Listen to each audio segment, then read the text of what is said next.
Javon O. Stokes. This is Top 5 Live. This is not a Stoke podcast. I just got to make sure to say that because I always mistake one for the other because the That's days are right, blurring son. into each other.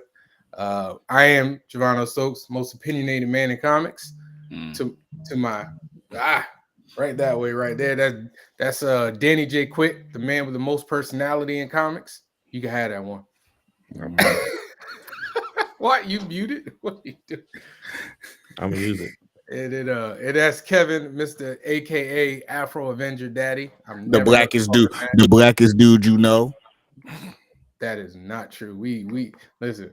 Everybody here know Morgan. All right, Morgan is the blackest dude we know. All right. I mean, listen, we're not talking skin color, bro. Y'all both are definitely top 5 though. Top 5 blackest dudes. Top 5 blackest dudes.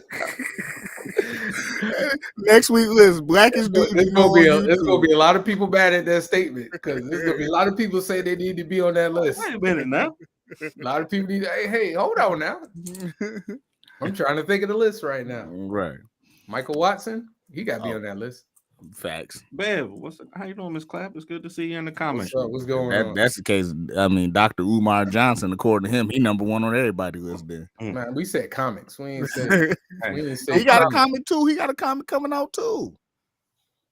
I wouldn't be surprised.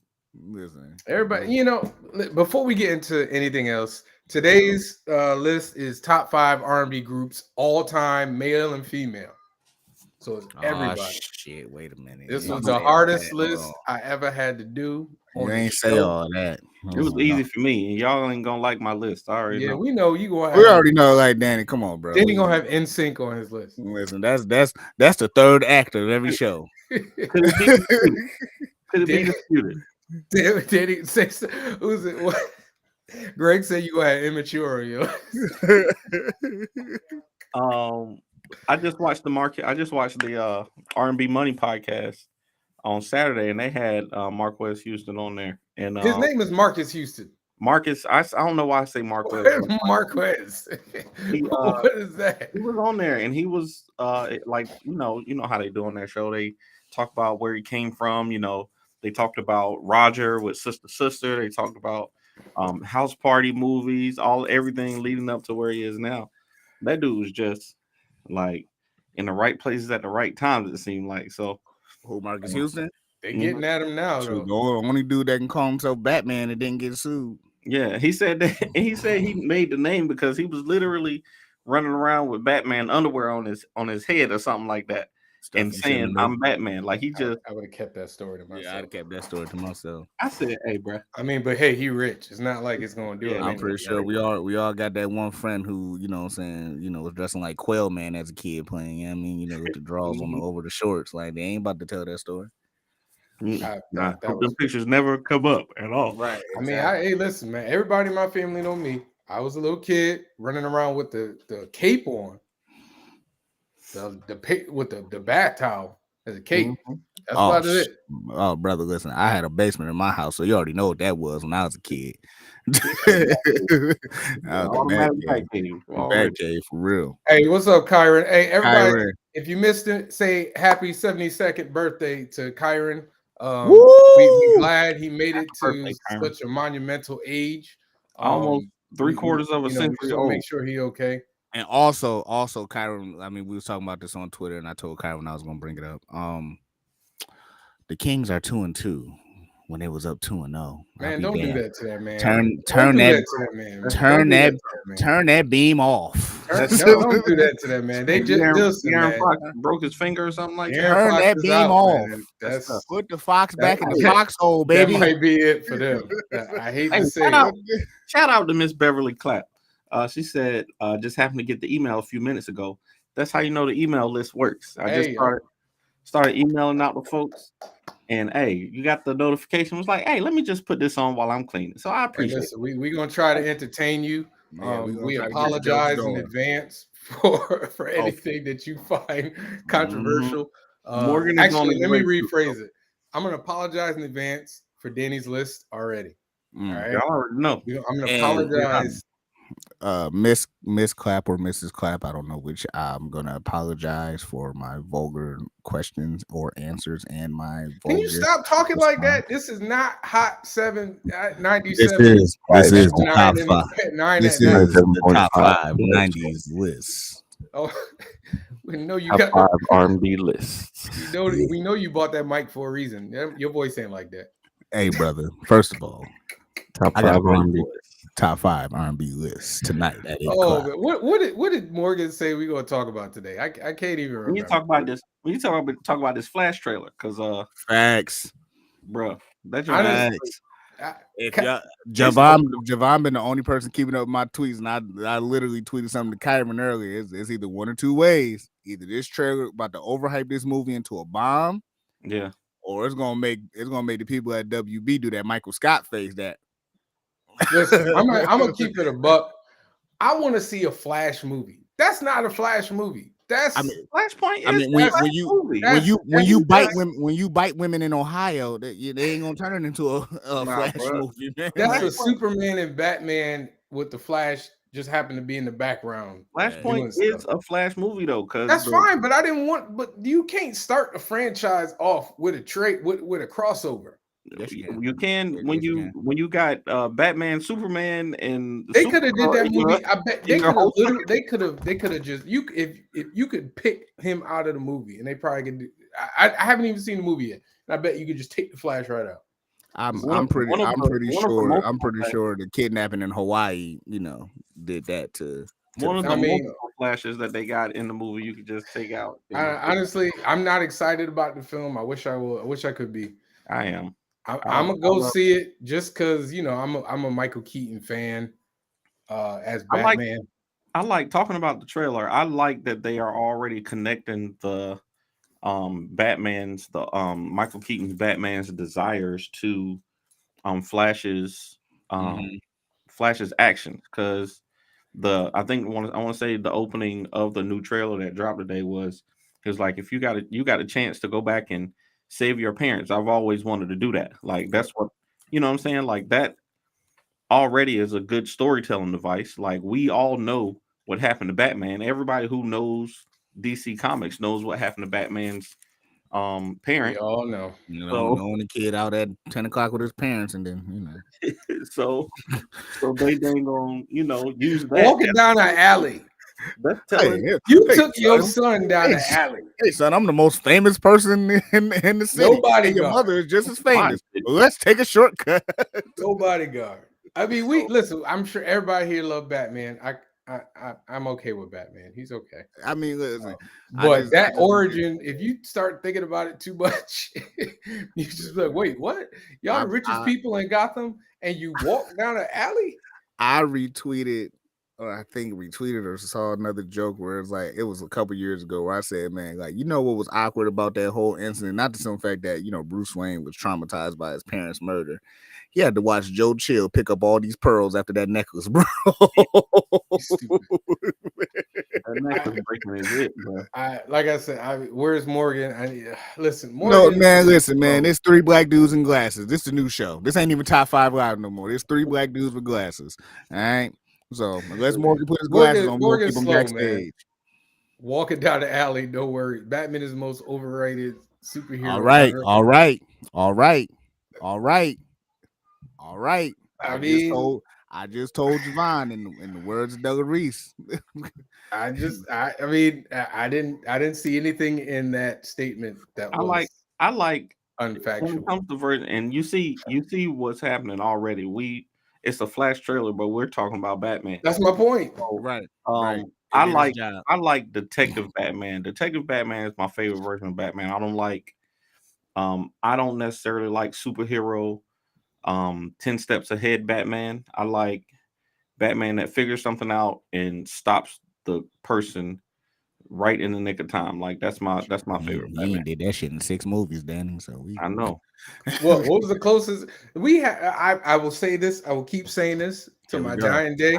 I know it's coming. We have not had a complete, full version of Batman on a live action film. How you gonna like my tweet on Facebook, on Twitter, and say that? The Dark I'm just being nice, man. version of Batman was that. Like he literally was trying to catch up to the Joker at every moment and had to make that hard decision to. Oh snap! Sorry, Tony Clapper just sent me his the model for Heat for his wrestling show. Okay. All right. I mean, like, you know what? Like, but yeah, what I'm saying is, like, we haven't had a like, Batman that don't kill. What up, Daryl? We haven't had a Batman that don't kill. Robert Pattinson didn't kill. Who did he kill? Okay, fine. Just George stop. Clooney didn't kill.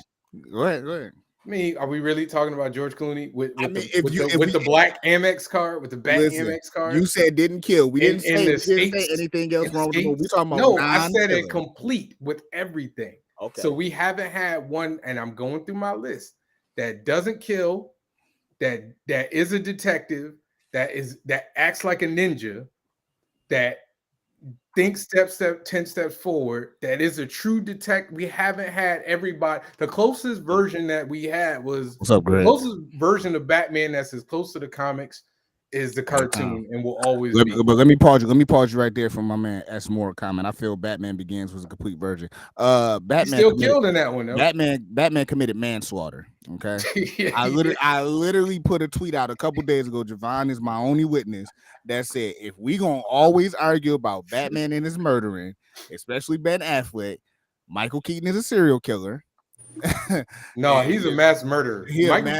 Michael Keaton was murdering everybody. That dude set a man on fire with his car. Val Kilmer, like I said, Val Kilmer could have easily grapple hooked Two-Face, but he said, "Nah, I'm gonna throw quarters at the man obsessed with coins," and that man fell. Javon is my only follower. Word, you got it the other way around. White, you done hurt the man's feelings, Kyron. Listen, man. Shouldn't have been talking about his king. 80-year-olds shouldn't be as mean as Kyron. All right, 80-year-olds shouldn't be as mean as Kyron. Man, Kyron get protective about his kings. Hey, we got the one and only Greg Burnham in the building. There's got to be at least two of me. So the only one that we care about. He must be watching the NBA game.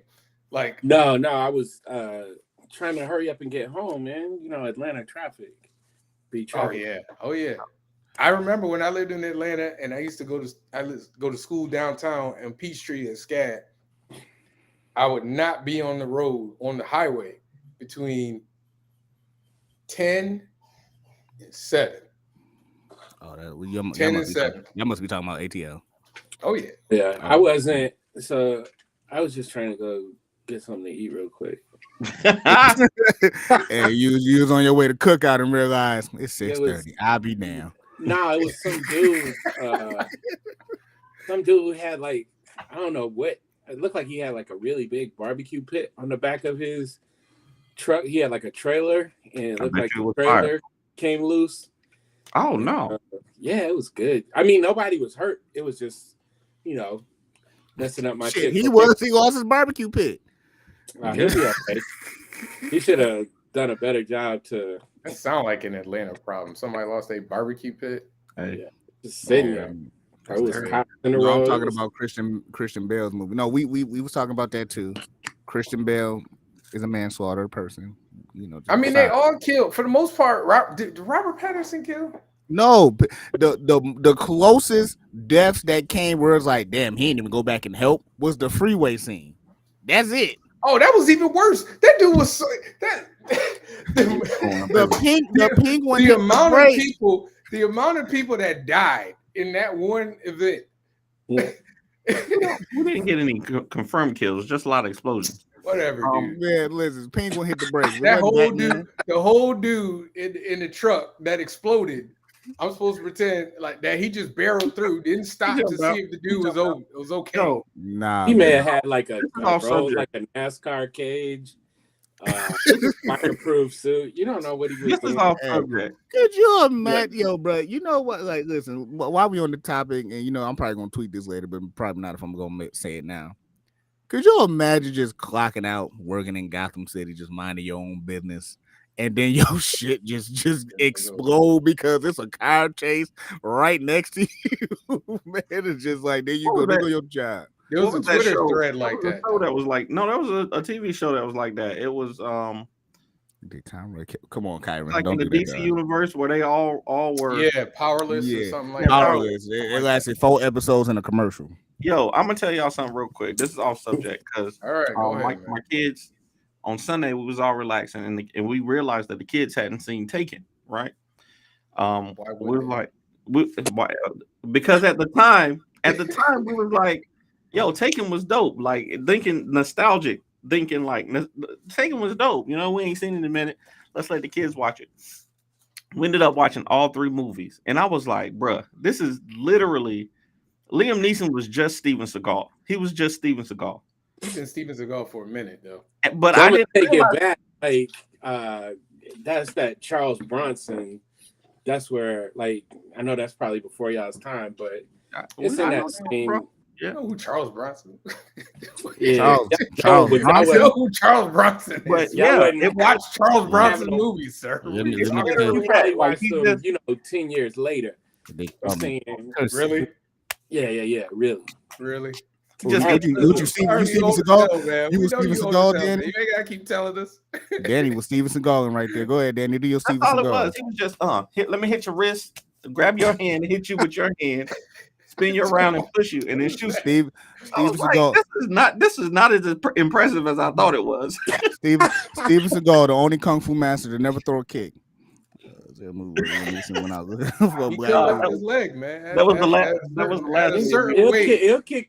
At a certain weight, after a time, what'd you say?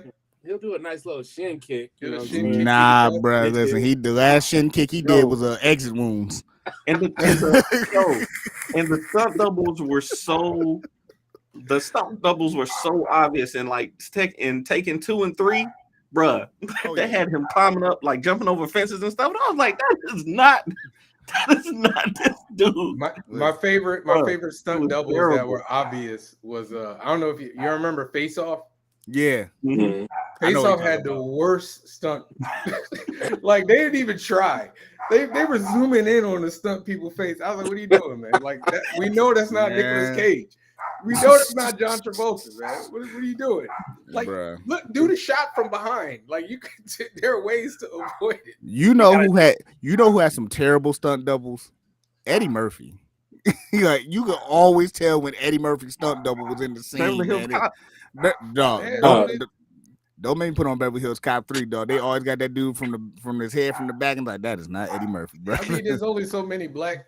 That's willing to do that. I was gonna say that's a real thing. That's a real thing. So many. A lot of black men. I remember all the way back. Who was it? Breaking 2, Electric Boogaloo. There's a scene where Turbo's like falling down the stairs or whatever, and it's like the double is so bad, man. That's like them blaxploitation movies, man. You get the dude fighting in one scene, be dark skinned, and the next scene he be light skinned. Like, brother, Right. What happened in the edit? Oh man, Jackie Chan was bad for that too. He used to like put the how he always had the white dude. The white dudes that he was fighting, and then like when the action actually started, it'd be an Asian dude that he was fighting, and then turn back around and be the white dude again. All right, man. I like Blade 2, man. Blade 2, that was good, man. I know it looked rubbery though. That was like Blade 2. You know how in Blade 2 they had like the CGI people. Yeah. That was like one of the first movies to have like the CGI people bouncing around. Now that we all we know it now. But it was like it was rubbery though. Yeah. Look at this dude. This dude coming in mad late, man. God, dog. Morgan. He on CP time. He might win the title for Blackest Dude of the Year. I told you he was Blackest Dude in comics, man. He just got his internet working. That's all. That's what it is. Uh-oh. Here we go. He had to crank the internet. He had to go feed the donkey in the basement, boy. He had to go get them carrots. You had to crank your internet. Yeah, they're churning. It's running. Let me get it. Got a steam engine in the basement to get the internet going. Well, hello to you, He said dicks, you got too. 400 proof in there to get your internet going. Well, hello to you, Oh, penis man. wrinkles, too. Hey, God man. bless, That man. was terrible. What Man. was that? Oh, wait a minute. Hold on. Let's calm down. He chose violence. He ain't got on not Nan Lumberjacks hoodie today. He must have Hey, man, listen. work. It's been a long day, He in cuz. his church closet right now. Leave that man alone. Yeah, I already It's been a know. long day. Got the communion cabinet in the back. Go ahead, man. Say a prayer for everybody. Maybe all bow our heads. Lord, we come to you just as humble as we know how, and we ask you to have these niggas shut up. Time out. Have them Time shut out. up, Time bro. Time out. out. How you don't be How you talking to the Lord and call and us say niggas. niggas. Then call us niggas. That's I mean, a he term didn't of call the endearment. Lord. Is there something anything. wrong with I said calling you can't prayers call niggas? his children niggas. Listen, I call you call nigga him- every day. You want me to talk different because I'm talking to God? You Like can't he don't call hear God's me? children. I mean, dude, like have some. Hey, look, some if y'all prayer want to fake phone the talk in etiquette. front of God, that's on you, bro. I don't do that. You know what I'm saying? I talk to God like I talk to y'all. Have some God. prayer How you phone gonna talk to etiquette. God like you talk? We not God, so what? You Right. can't talk to him like that. I don't change God, up. I don't change up that. I don't need to. I You know am what I'm so saying? worried about your spirituality right now. I don't care if you're worried about my spirituality. What are you? Nobody can read It's that. backwards. It's backwards. You It's gotta backwards too. What? come on, Please Jigsaw. put it down. We can't read that. Look here, Riddler. Hey, Danny got the win last week, bro. I mean, Okay, by one. I mean, by one. I by am- one. I am broken shocked. clock. You did win. What was last Danny week's up to topic? 7, cuz. What was last week's topic? Speeches, right? Top Yeah, 5 speeches. top five movie speeches. He got He one. gonna I live get one on every that quarter. I get one every Danny- quarter. Listen, Danny we got all the know win. I'm he ain't proud of winning him. this week. This man got immature. He got he insane. got Legit. Wow. he got Sons of Funk on his list. Don't worry about my list. He got Sons of Funk. He got Christian on his list. 3LW. He got Black on his list. Not Hey. 3LW, bro. Come on now. I God almost almighty. did put TGT on there though. So He got You You got B5 on his TGT. list. You got TGT. Yo. Hey, no, Tank don't Hey, do Jones. that. this list was a problem though, for real. Like this joint. This So joint I only was got it real. once Javon said, women and men. I'm like, I only got to move one person off my list. So I mean, it's gonna be a sad move, but it's gonna be one. So Hey, my list. I just had to resolve something. I just had to settle somewhere and be like, all right, that's what I'm going with. Oregon gonna have because he was polling everybody so he can get some wins for next week. No, That's D-line. what it was. You a D-line. No, He was what polling happened was everybody. That's what it was. He Bergen, said, hey man, man. what's better, Drew Hill or Silk? They said Drew Hill. He said, oh yeah, Drew Hill. Nah, look. I made that poll. Yo, I made Danny, that poll if you because got the my 5 best heartbeats on your list, yo, I'm kicking you off the show. was a man. group. This man said he got Bird in the He midnight. got Bird in the Midnight Falcons. Okay, wait a minute. This the real question. Who you got? You got Eddie Kane or you got Flash as the lead of the 5 heartbeats? That's the question. That ain't no question. That's the question. Danny be the person to vote for Flash. Yeah, Sean is R&B Groups. Male is male, female, all time. All time.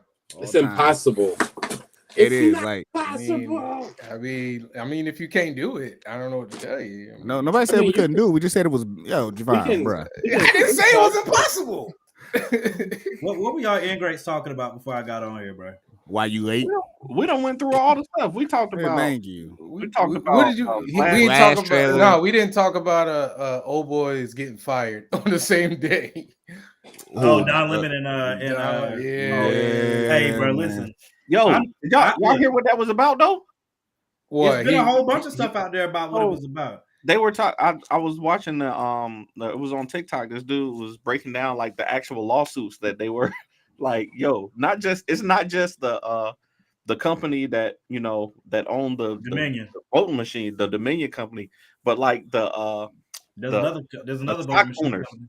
The stock owners of Fox are coming after them for lawsuits too. So they were like, hey, let's try to get ahead of this and start cleaning the house, but it's too late for them, bro. Yeah, it's a dub for that. There's a whole nother voting company that's suing them. There's allegedly a sexual harassment. I want to say they said there's a sexual harassment claim out there for Tucker or his producer or something. They said all the chickens home to roost, man. Tucker gonna make his bread though. Don't get it twisted. No, he gonna head over to what's the name of that? OAN. Yeah, he gonna head over to Well, I look. They gonna where his welcome money him with is, open arms. where his money is if he does a tell-all book. Oh, he'll blow his numbers do numbers, bro. Like, I don't think Fox. I think they said that Fox's show didn't lose many viewers. You know what I'm saying? It wasn't like a crazy dent yet. Which I mean, they've withstood this before because they had to fire O'Reilly. They fired Megyn Kelly. No, they don't care about. People don't care about the truth, or they don't care about the people. They care about the entertainment. They'll recycle another Mad Hatter in, and and they ain't worried about it. Now Lemon got fired. That's what I was about to get to. Lemon got fired for getting at that dude. Was trying to be the interview. That's what they're saying, right? I think that's what some are saying, but I think this is a. So there was an interview where he was interviewing a guy. I can't remember the dude's name. He's a Republican candidate. Yeah, Republican candidate. And the guy was trying to say basically like that African Americans owed a debt for their freedom to the NRA. Because the NRA was back in Civil War. I don't know. He was kind of going, and Don was like, dude, you can't tell me I'm a black man. You can't tell me Worse than that though. Yeah, it was worse than that. Don said, "You're sitting here telling me." He says, "You're sitting here as whatever you are." Yeah, that's what he said. As whatever you are. He said, "You're sitting here as whatever you are." That was funny though. I said, "Dang, bro, Don is in his bag." And he shut Poppy down. He shut Poppy down too. Like Poppy kept being like, you know what I'm saying? Like every time she got ready to say something, Don just kept going. But this was also, that's what I'm saying. To me, it's a string of stuff because he already had the New Year's joints. He got lit on New Year's like 2 years. One of them, and then this year he got lit on New Year's like every year that he's been on it. But this year they told him he wasn't allowed to drink, or he wasn't allowed to drink on camera. But he was. That's what I'm saying. That took away all the fun, man. As a black man, okay, as a black man, I was looking at this at every angle I could. You know what I'm saying? To be like, bro, just try to keep this man down, bro. I really was trying to, but I can't say that they don't have legitimate things that they can point to be like, he was wild out here, he was wild out here, he's wild out here, he getting on their nerves. Because the statement that he made about Nikki Haley was bad too. Saying Nikki Haley was no longer in her prime, and they immediately were like, "What?" You know what I'm saying? Like, what do you mean in your prime? He was like, "Nah, I'm not saying it." He said that's just what he said. If you Google a woman in her prime, it's gonna say like from her 20s to 40s. You know what I mean, or whatever. And they were like, "What?" You know what I'm saying? Like they kept giving him chances, and he just kept. Just digging it, digging it to bury himself. That's what he was doing. Yeah, and then he got suspended for a while after that. I didn't even know he was back on TV until like he just got back on TV probably like a few, maybe 2 weeks ago, maybe. So I really want to be able to give him benefit of the doubt. But I will say this: I'm happy that Don is gone because I would rather him build his own table. Or go somewhere else where somebody else is building the table and go help that, than go over there with CNN and have to. We know how it is on network news, bro. You know what I'm saying? So now you can be like Jemele Hill, you know what I'm saying, when she left ESPN. I'm very glad Jemele is gone from ESPN. They didn't deserve her anyway. You know what I'm saying? I'm glad her and Michael Smith away from there. Jemele out here. Michael Smith still with ESPN, ain't he? No. I could have swore I saw him on ESPN. No, I think he's with There's no way he's with FS. Or I think he's with NBC. Oh, okay. There's no way Michael Smith or Yahoo FS1. Sports. It might be Yahoo Sports. That ain't that brother from another mother. That brother from another. He does. Yeah, he's got a podcast with somebody else. Oh, okay. But he also, I think he's back on like doing fantasy football and stuff with NBC. And he's got the podcast. Those are two things I knew he was doing. Wow! Peacock. It's on Peacock. Oh, Peacock. Okay. Yeah, but that's NBC. So okay. Yeah. Yeah, I'm not gonna say that's wrong. I you know how we question blackness. I don't know that people question Don's blackness though, bro. I think they did at the beginning. They didn't. They definitely did in the beginning. For real? Like, that's why he started getting more edge to him. But I ain't really never been a big fan of Don Lemon. They was basically calling him Brian Gumble too at one point. Oh, dang, that's rough. I mean, that's not a bad thing. Brian Gumbel's a beast. I mean, yeah, but if you talk like if you looking at it from a perspective of what people call black, Don Lemon and Brian Gumble don't meet that criteria. Yeah. Of what the definition of black is. Yeah. And before we continue, I don't think we even said it in the beginning of the show. R.I.P. Harry Belafonte. Yes. Thank you for that. I was gonna say that too, and I was gonna post about it later. Yeah, we was here on time, so Greg, man, the faces you making right now, man. Like, what are you saying? I don't know if he getting bad news or he dropped the ribs or like. Are you okay? Yeah, I'm good. I'm just, I mean, you look he probably see another stabbing. Somebody right outside the door. Fourth one today. What's the count up this week? 17. I don't think anybody's still questioning it, Eddie. But at the same time, you also know, that's what I'm saying. If you got your own network or you're going where somewhere else, like I'm not gonna say you should go over there with Roland Martin. If he did it, whatever. But the point is, you always gonna have your tokens for when something black happens. Mm-hmm. Then Don Lemon is the one to do the interview. Or that's the time to bring on Van Jones again because he'd be missing in the wind until something happens. You know what I'm saying? Then Van Jones be like, yo.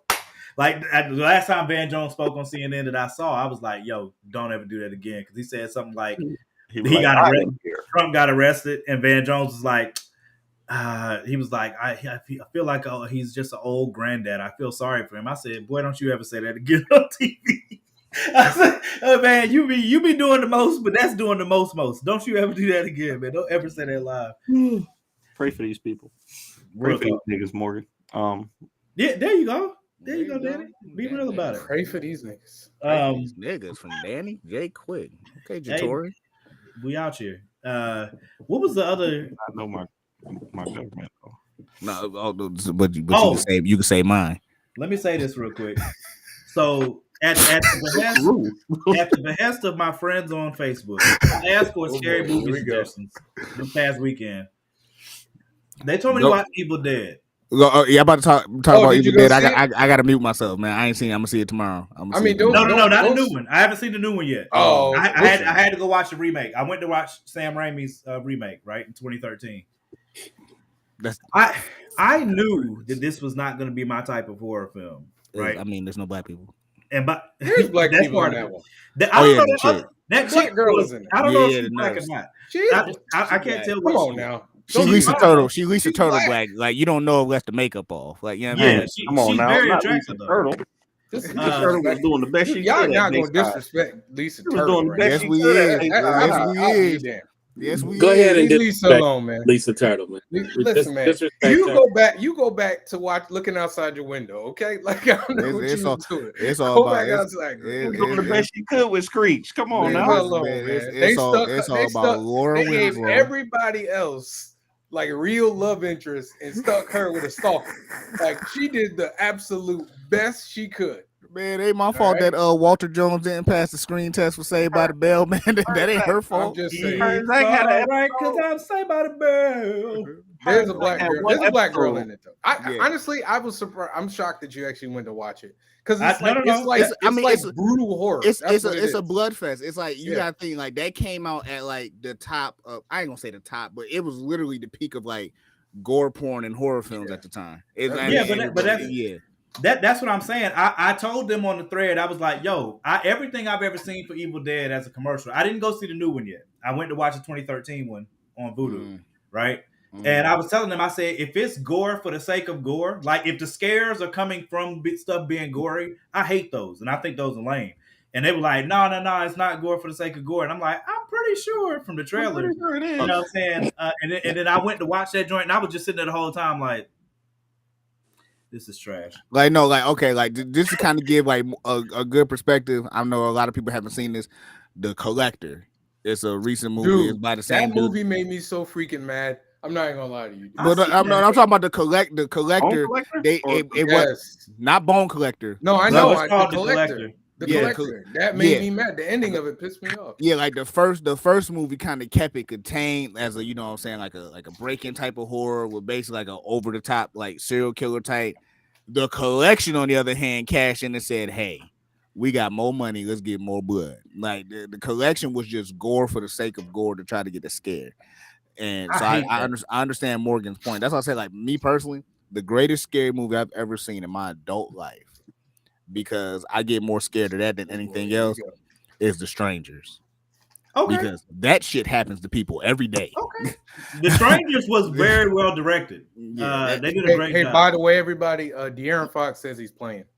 Okay, and Kyron's still gonna be mad at the end of it. Because he's not like one of those these lame dudes, man, that like break a fingernail and be ready to like shut down the season. Is that what you're saying? I feel like you got names that you want to say. I was just speaking in generalities. I think you should talk your talk, Greg. Talk your talk, Greg. I think you should say what your chest, elastic on my sock split, and I'm not gonna be able to play. Like, you know what? They got them tickets to Cancun early, Greg. They got to get out early, man. That's why. I was listening to who was it? Dan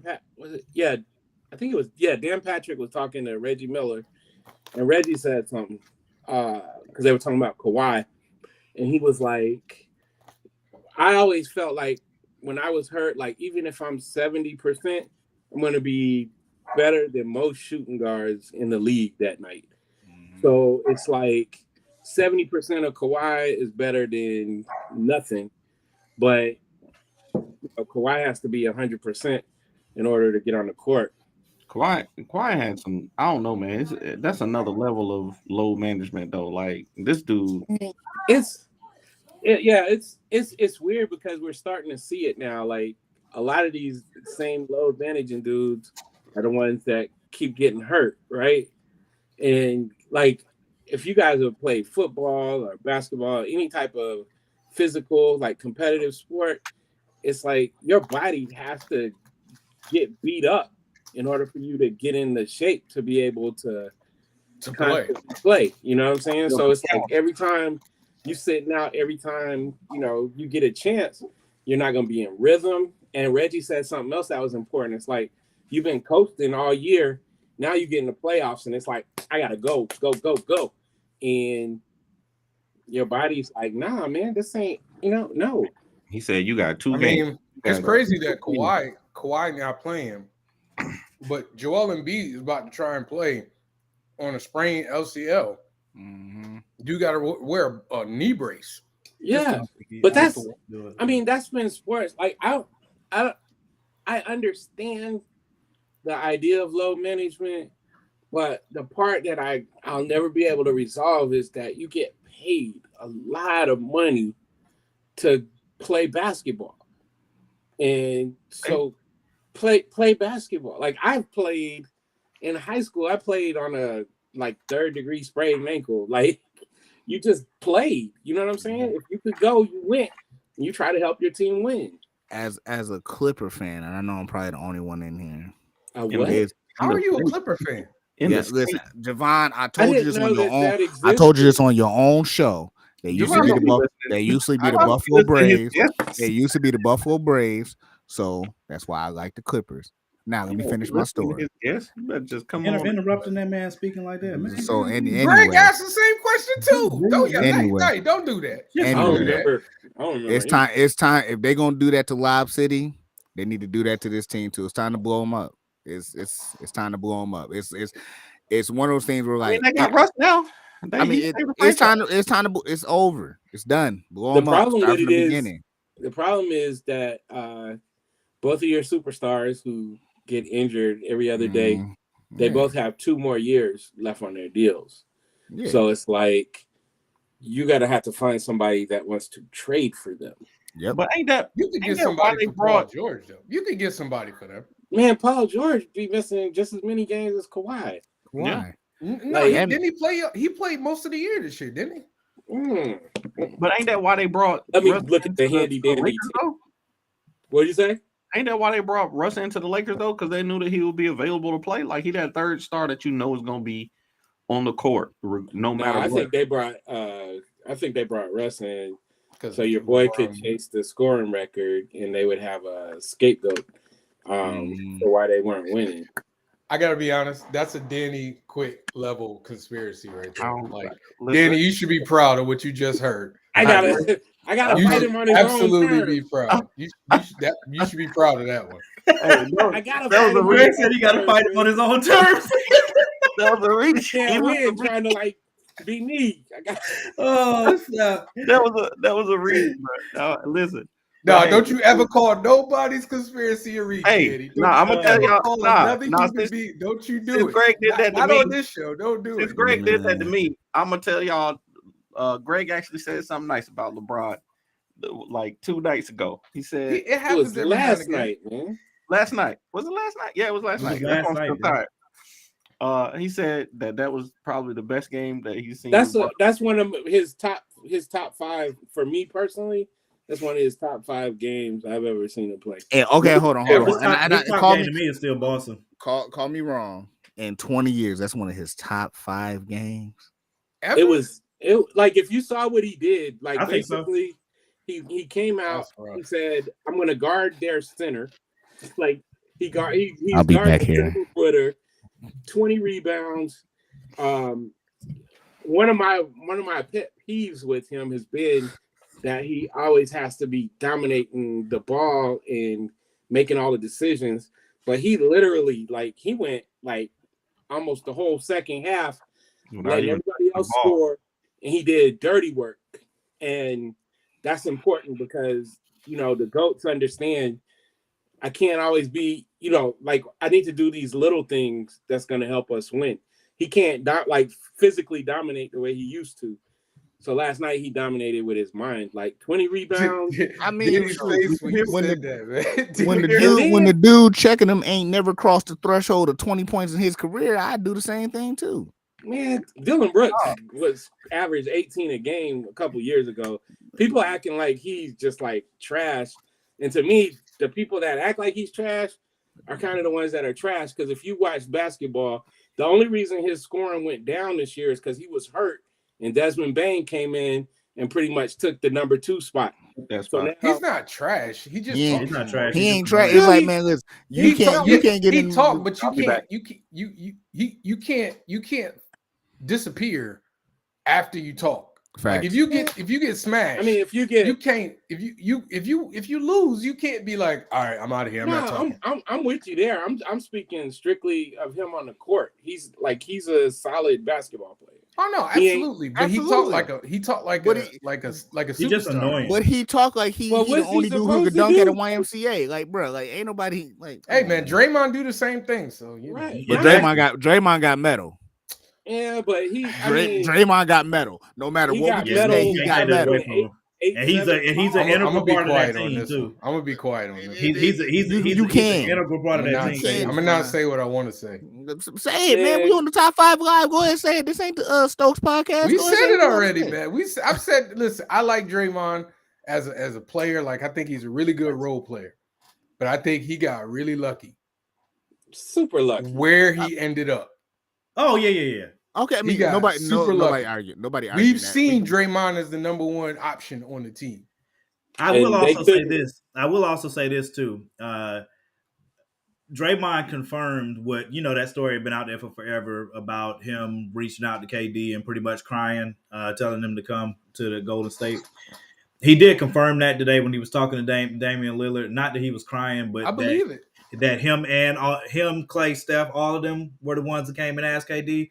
And I'm not gonna lie to you, that's still the weakest thing I've ever. That crap is terrible, bro. That's terrible. You know what though? It is bad.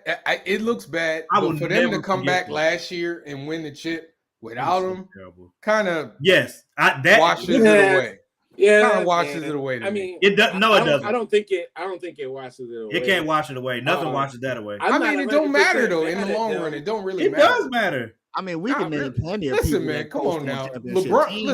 LeBron is chased down players to be on his team. Yeah, other players have done the same. But LeBron won't lose into these mugs and then being like, "Hey, bro." LeBron was losing. The Celtics were the power in the East. The Lakers were the power in the West. I can't win here. So hey guys, so went and teamed up with his boys. He tried to get them to come to Cleveland, but But he went and teamed up with his boys in Miami. But that's not the same. That's not the same. I might be pulling a Danny Quick with this. I might be pulling a Danny Quick with this statement. But is we having this conversation that like LeBron doing what he doing? If he the clean sweep like he said, is we still having this argument? Having what argument?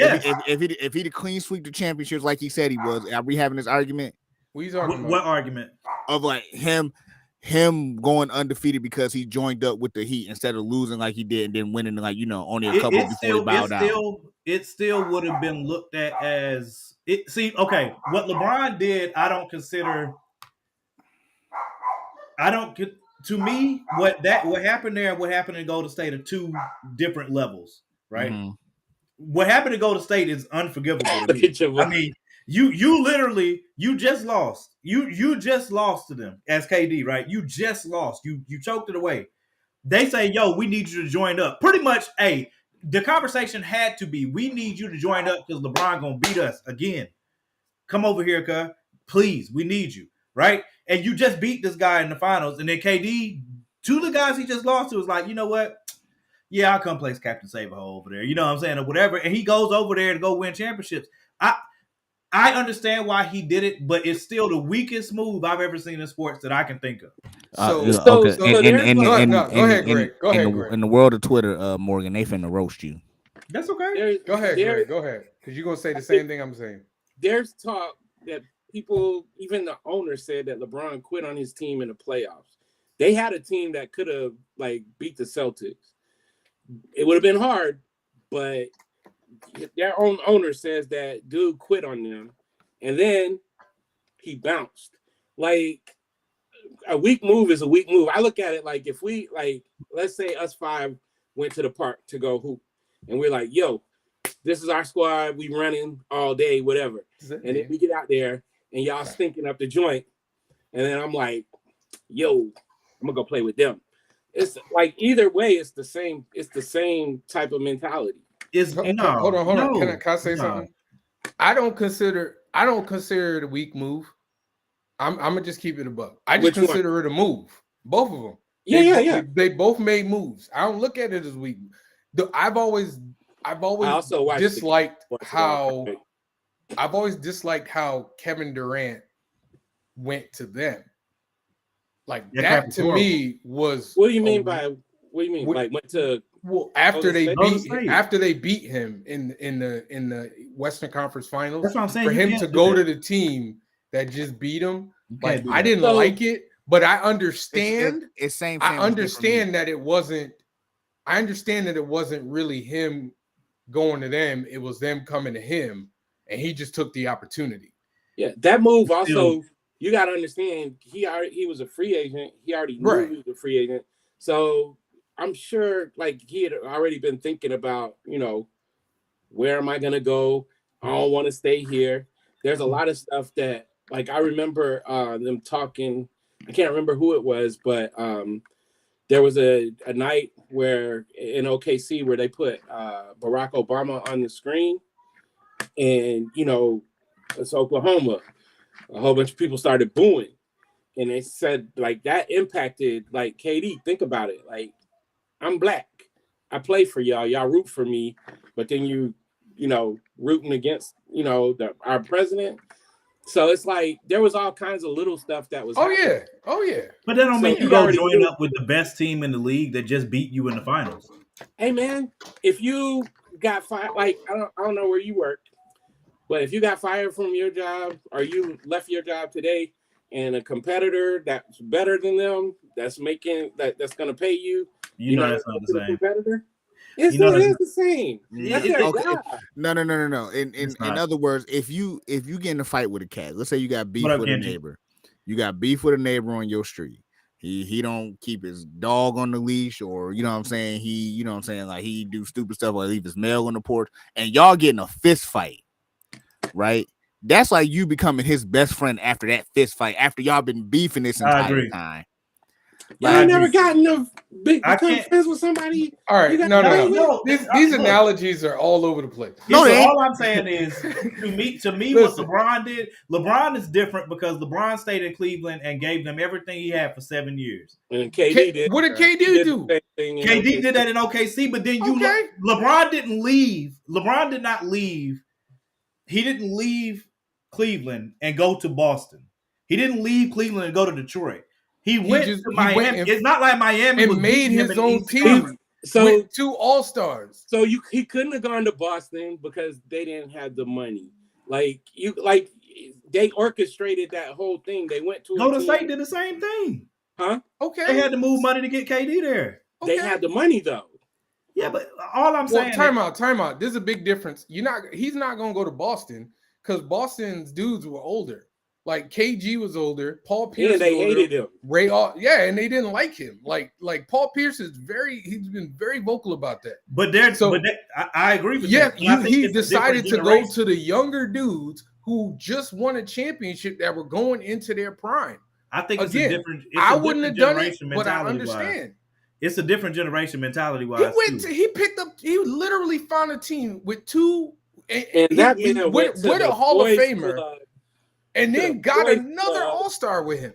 And I still don't. I'm not saying what LeBron did was okay. I've never been a huge fan of LeBron leaving Cleveland to go to Miami. But trying to say that LeBron's move is the same as KD's move is nonsense to me. That's crazy. It's the same thing. I don't like what. In a lot of ways, LeBron's move. There was only I think they had like 2 people under contract. D Wade and Haslam. So know that Bosh is coming. The whole team was open. And he did it again in Cleveland. Right. So you get to y'all can put the right kind of players around you and everything. That's what I'm saying. I don't blame him for that. I don't blame him. So what part bothers you? Is it because KD went to the people that just beat him? Yes. Is that the yes? Okay. What it is for me. You saying it like he went to them and was like, "Yo, you got to put me on your team." They came to him. You forget. But he didn't have to. Hold on. Time out. But I also said for Golden State is worse. Let me finish. You got to remember, it wasn't just Golden State that was after him. Golden State was after him. Boston was after him. Everybody was after him. There was a whole bunch of teams that was after him. You want to know the team I'm not going to, though, in that scenario? The one that just beat me. I'm not. There's no circumstance I'm going to that team. Because I can go win somewhere else. I mean, I get. Do you care about championships? I can go win championships somewhere else. I just clearly he could Golden State. He clearly hasn't. They had the best team. I know how many championships has KD? How many championships has KD won outside of Golden State? They literally put the most talent. They didn't put anything. He went to a team that was already constructed. He went to a already championship level team. That would be like Jordan in the final. That would be like Jordan. That's like Jordan just lost. That's like Jordan leaving Chicago and then going to Detroit. It's like Jordan leaving Chicago and going to Detroit to go win championships. After yes, it is. It's not the you same. Talking about before? You talking about before he wins the championship? Yes, before he won championships. Detroit keeps throttling him, and then he's a free agent. He's like, I'm going over there with Isaiah. Detroit was an older team that was at the end. That's irrelevant. Definitely, that's not irrelevant. It matters. It matters that he said, "Look, these dudes are in their prime. I'm gonna go play with the dudes in their prime that know how to win the championship. I'm not gonna go to a broke down team." He didn't need to go to a broke down team. He was on a great team. There were other great teams out there. Morgan, you gotta look at the fact that so your analogy, Detroit and Chicago, that's a rivalry. Another one where they don't like each other. You got to remember the Warriors kind of came out of nowhere. Under Mark Jackson, they were getting to the playoffs, but they was barely in it. Steve Kerr came in and they did a 180 change and became dominant. And so, but before that, nobody was worried about the Warriors. There wasn't any type of, and it was only just 2 years out of that joint too. Yeah, and they had just got whooped. And I guarantee you, because not only did they lose in that finals, but LeBron figured out how to beat them, and they was gonna dog walk them. They needed somebody else because all he did was Start playing angry. Somebody said Harrison Barnes still mad about it. He is. He is. I would be too. I just don't think it's. I don't think it's any different, man. The only difference between. I mean, dude left his home. He went to the Boys and Girls Club and did a press conference to say, "I'm out this bitch." Like, you know, it's don't get it twisted. I'm not. That was the only part my difference. That's what bothers you is you about LeBron leaving. Yeah, is that like you didn't have to set it up, you didn't have to do it. Yeah, you didn't have to do it there. Yeah, I mean, like you could have waited till Woj got the text from somebody else. Dude, Detroit was old, dude. Half the dudes were almost out of the league. Yeah, the youngest dude in Detroit. When they were winning championships, hold on. At the end of their run is what I'm talking about, because that's what we're talking about. They were like, so they didn't have a run into it. No. Because that's the analogy you gave. Is no, what I'm saying is what you're saying. They were old at that point. They were not old. They were not old at that point. They even said that they were older and they were getting. The youngest dude was Rodman. Yeah, but Rodman left. But the oldest guys were like in their low 30s, man. They weren't. Yeah, I mean they're old. When I say old, I mean basketball old. It was more so the fact that they had went to those two finals. Like back then, you hadn't gone to multiple finals back to back. Like unless your name was Boston or LA. The Lakers. No, they went 3 times, didn't they? They went 2 or 3. LA won. Detroit. They went. I thought they went to 3. Well, they went to 3 straight. Yeah. Right. And that, like, your bodies, like today's bodies break down after that. But back then, without the that's when they had that good milk back in the day. This is what I was saying. That's what I'm saying. It would be like, I get what you're saying, Greg, that it was a rivalry. Yeah, this was a bigger rivalry, right? But what I'm saying is, like what Kevin said earlier when he was giving the analogy about fighting. If I just lost a hard-fought finals to a team, there's no world at all the next year I'm playing for that team. I'm still salty we lost because we shouldn't have lost. I'm gonna take it on me that we did lose as the leader of that team. Okay, one game short of the finals. You're a free agent at that time. I'm not going to Golden State. Is my point? There's no world that I'm been to San Francisco. There's no way. There's no way I'm going nicer than.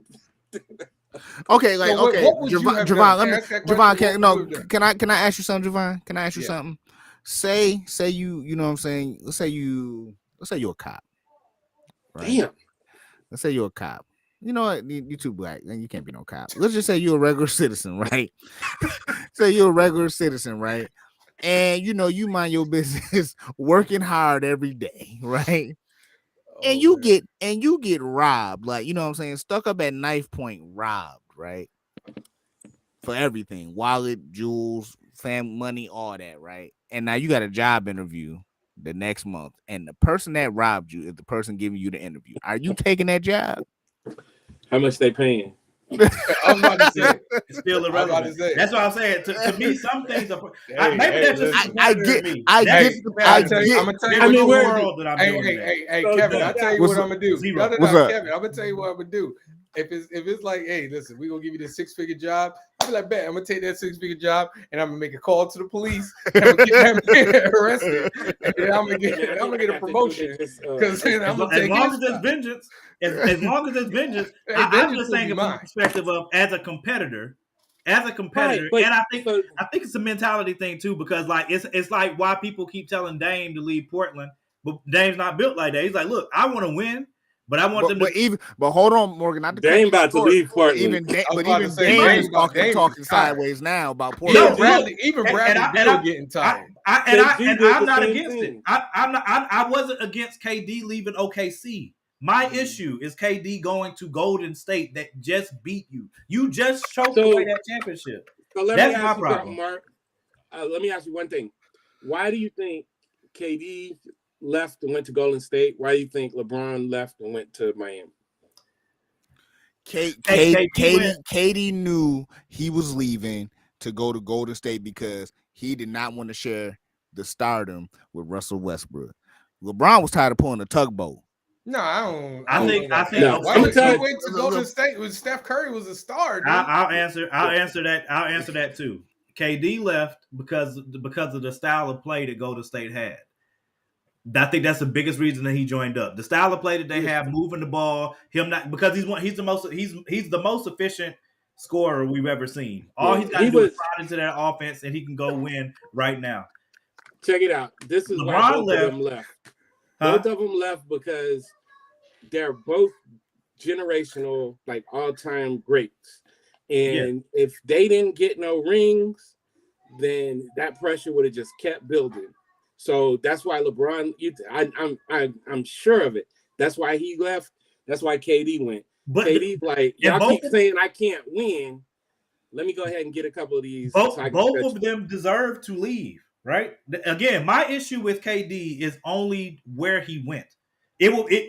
That is my only issue. It would be like if Tom both Brady, of them chose like the easier path, and that's why I give them both the same. They did it differently, but both of them selected the easiest way for them to win championships. I agree with you on that 100%. I just think KD's is worse because it's literally, given the playground analogy, we've been out let's say us, we out on the court, and we've been hooping and talking trash to these mugs all day, and we got people watching us all day, and it's been close. I'm talking about we were up and they came back. We did a series. You got this, Javon? Game.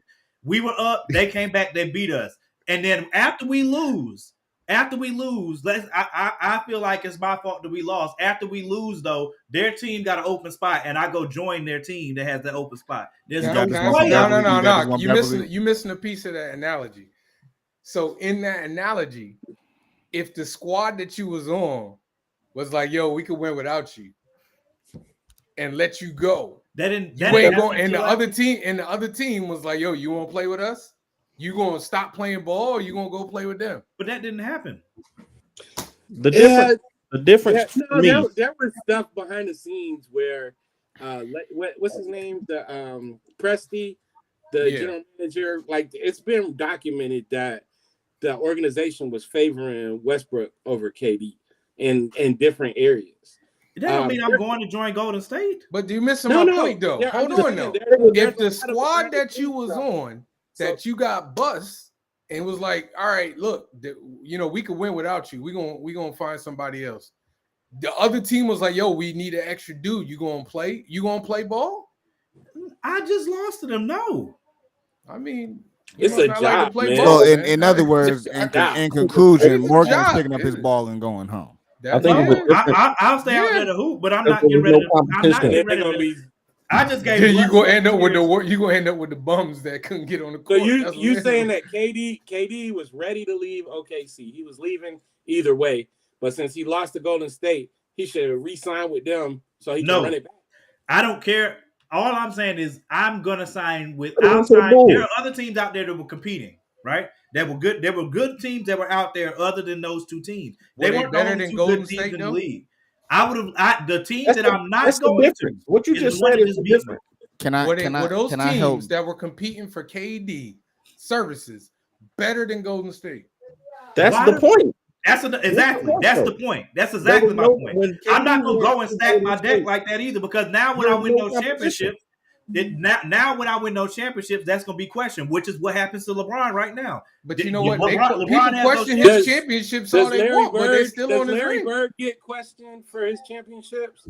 Does Magic Johnson get questioned for his championships? Why would because they had competition.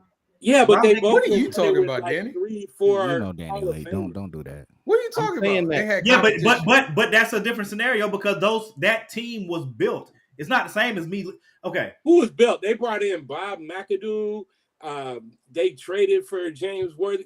Buffalo Braves. Yeah, the organization that he was drafted to. So as long as the organization is building stacked teams, it's okay. But when that's players, your job, yes, that's not the same. But when players take it upon themselves to make, are you making an argument for LeBron right now? Yeah, who me? That's what it sounds like. He already said he didn't like it.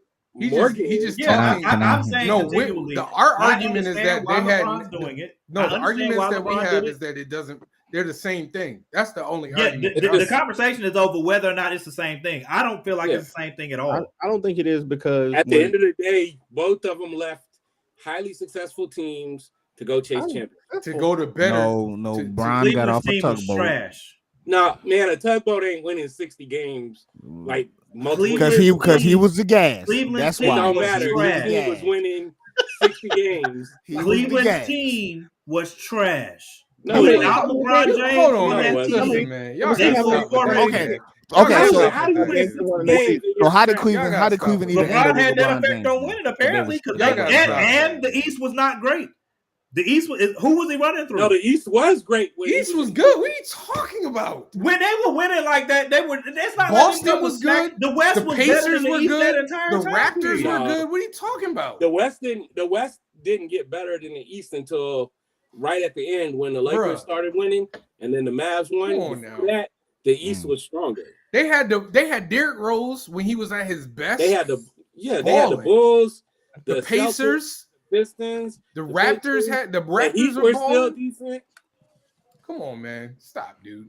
Okay, He won a Okay, I'm championship. stopping. What you talking about? I'm stopping. You're right. All right. We just clarifying what you said. We just corrected. I know what you told me said. to stop. I'm stopping. The point Start is back.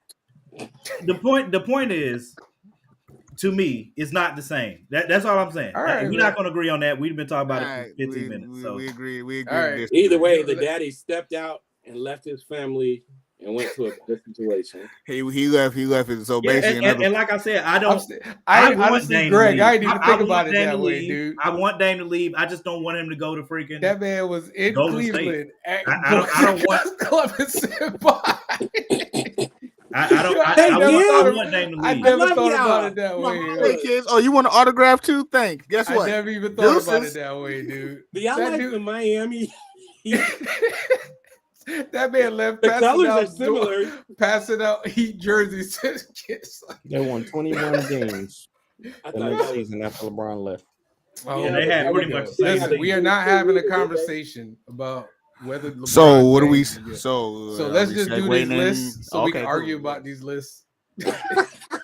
Yeah. Into a major. That horse is dead because I'm not going back into that with Danny on the call. I'm not. Nah, he just waiting to defend LeBron. Nah. I wasn't trying to defend LeBron. You literally You just did it. literally You just did. You literally just You did. just No, did it a that second ago. You don't even know you do it. It'd be a I reaction. was saying to his point that team was not good without LeBron.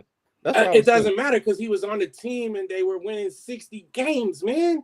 You know how Okay, hard and then when he left, they was And then when trash. he left, they Yeah, won when 21. he left, That's they how had the worst record in NBA history. And if you really want to dig in, because we can, then we can dig in and see that he was already having them, pushing players in and out. Their roster was like Shaq. He was GM then too. Then he was Yeah, GM. He was. He was They go to GM. show He you- said he was sucking GM. I don't know that Let me matters. tell you something. then If Russell Wilson taught us anything, that you need to either play or be a GM. You cannot be both. Right. All I know is the GM got the team to 60. I told you we're not arguing about LeBron. Danny, Stop. Danny, it's over.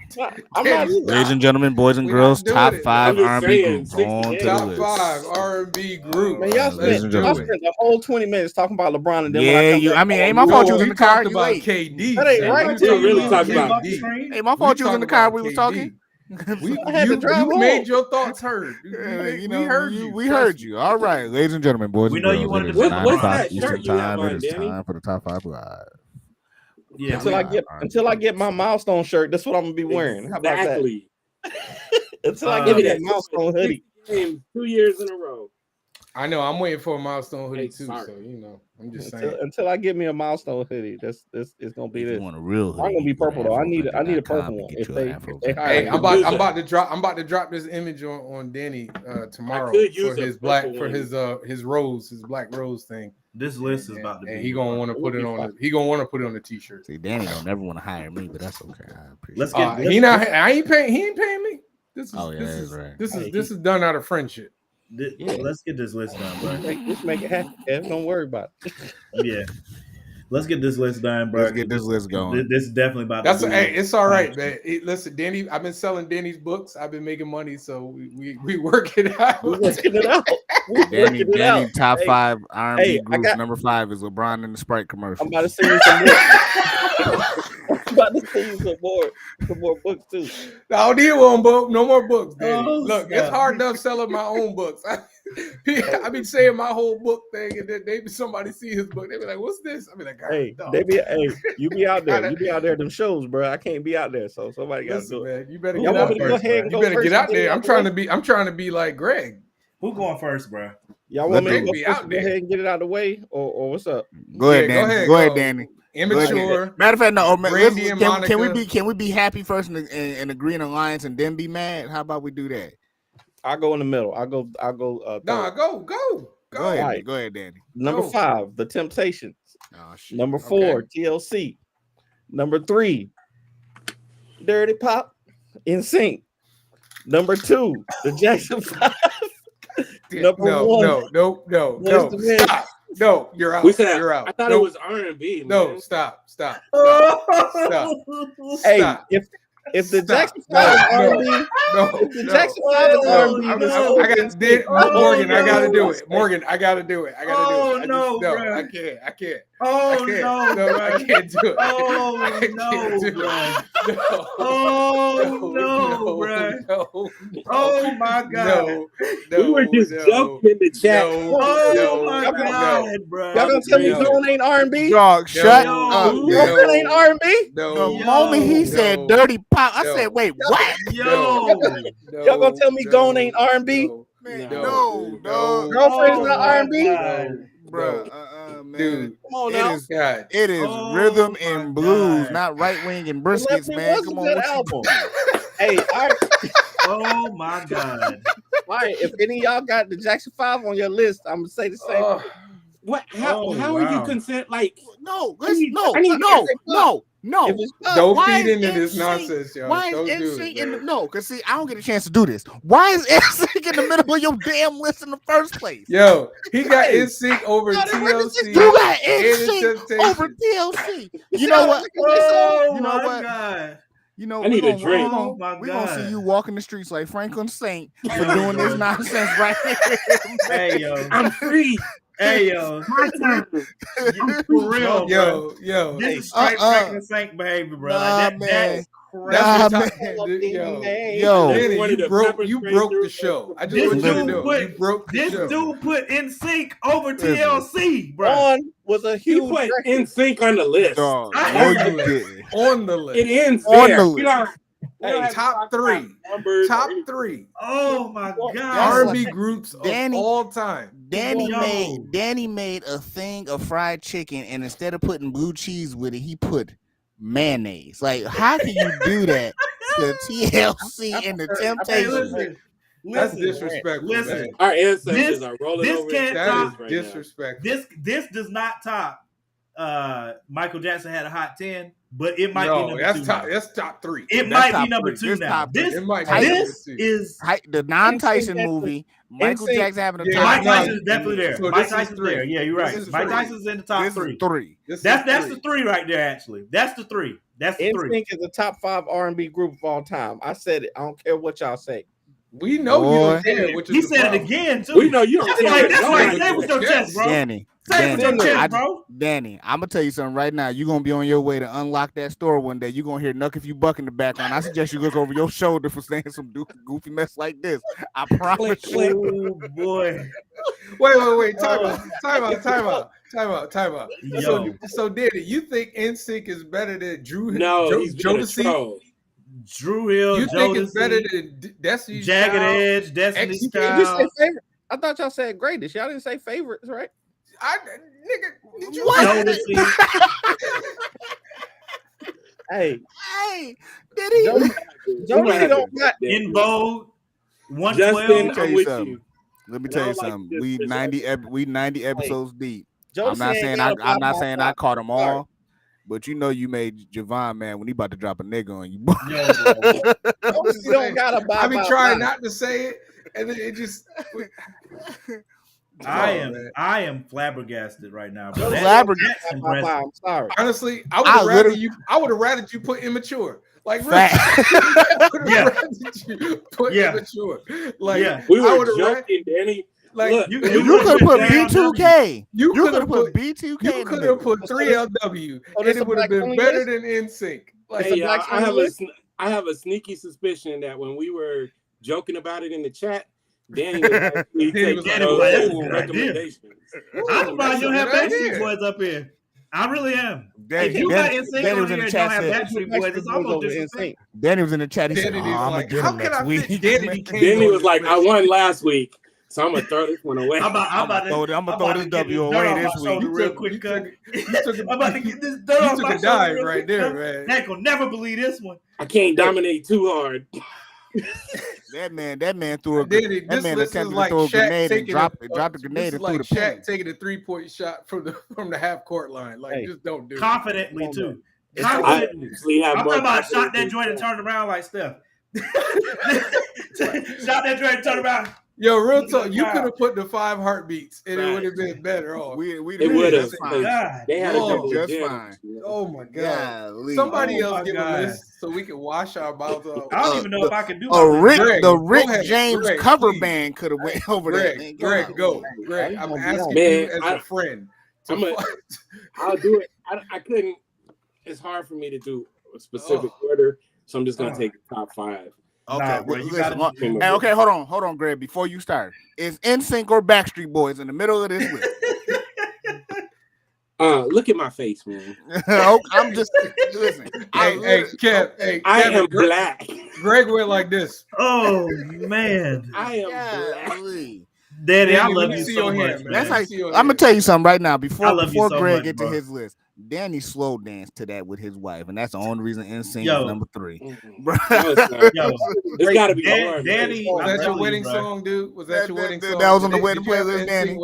No, y'all leave my brother alone, bro. Yeah, I know. It probably was a real Christian wedding. You couldn't have back that thing up, so you had NSYNC bump bye up in there, huh? I had Music Soul Child, but bro, you would have been better off putting Music Soul Child. He ain't even in the group.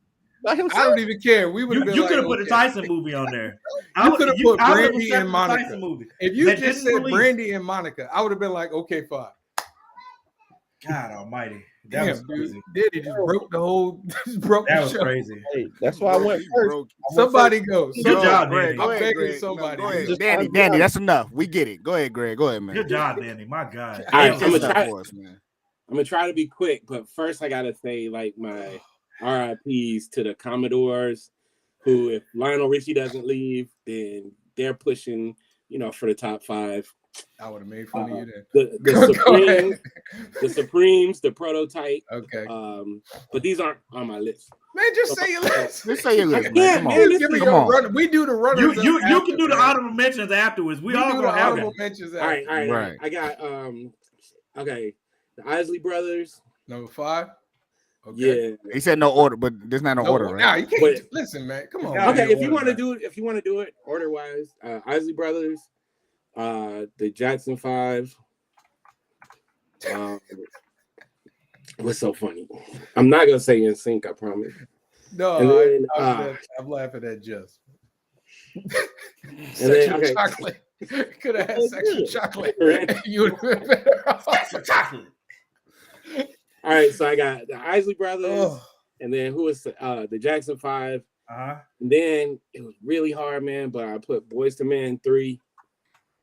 I put New Edition number 2, and then the Temptations, the Prototype, as number 1. Okay, I was like, who is your number 1? Oh my god, that's a strong number 1 and number 2. That's a strong number. All right, go ahead, Kev. Should I keep my original list before Javon, gave me the information in the middle of the show, or should I just, put my ad you got on the show and it said top 5 R&B groups. That ain't enough information for you. No, and then you said men and women, so I didn't even. Does it specify this? All right, I'm gonna go with my original list then. Hey, you got a spice number 5. No, that's you, Danny. Number 5, Tony Tone.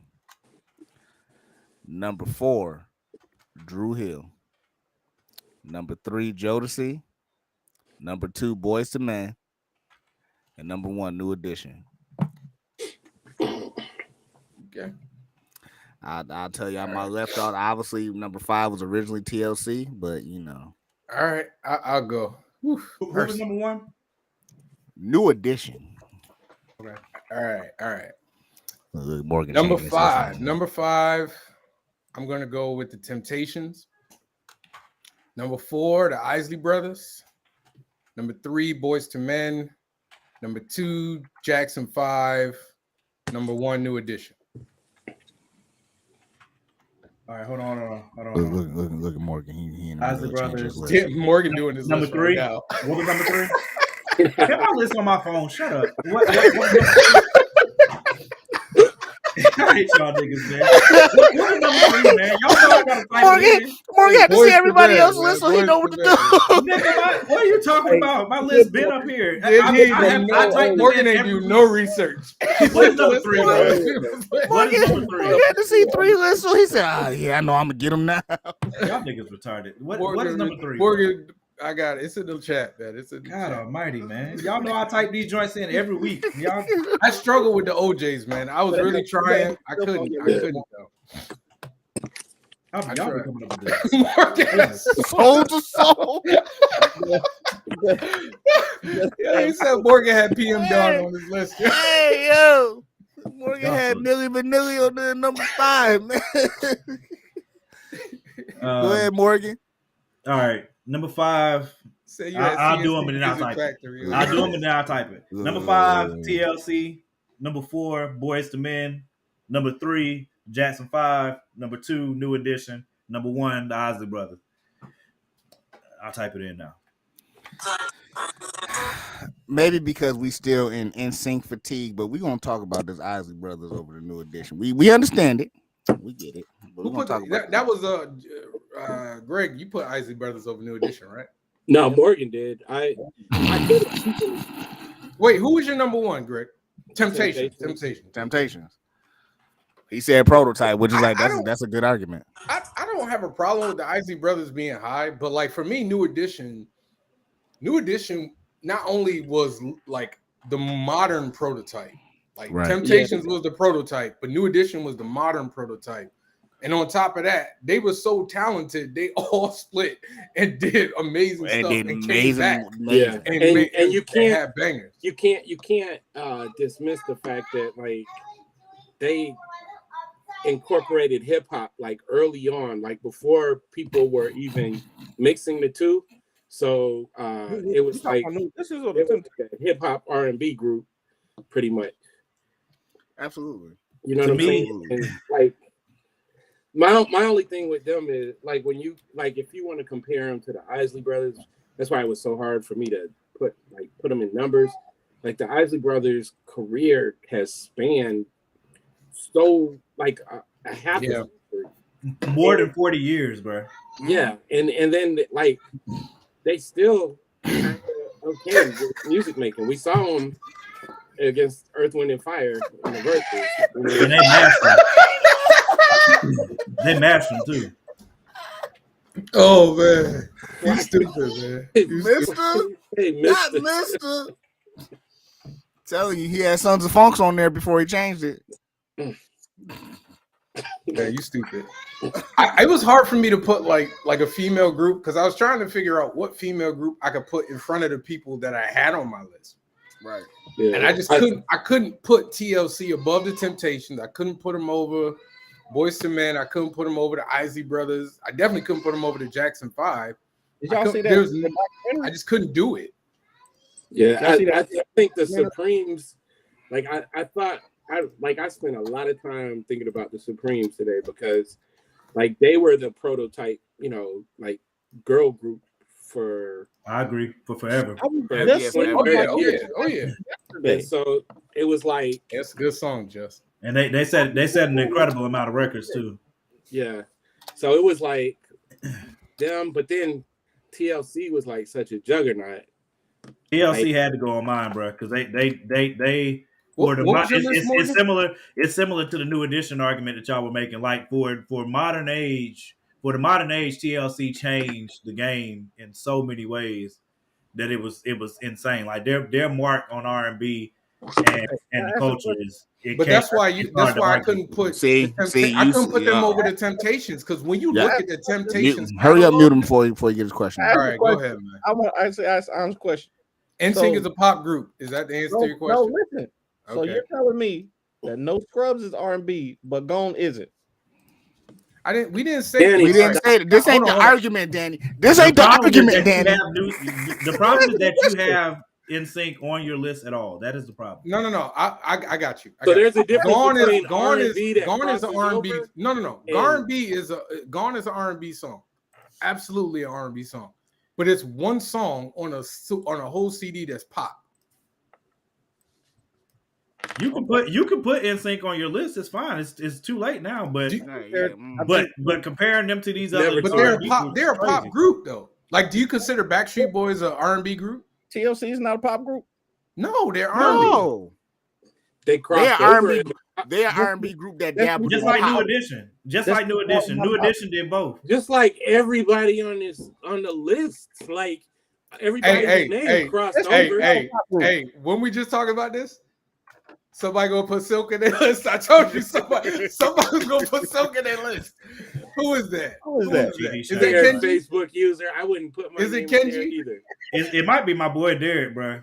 I told you somebody was gonna put Silk. Yo, dude. I don't know, but I'm astonished though.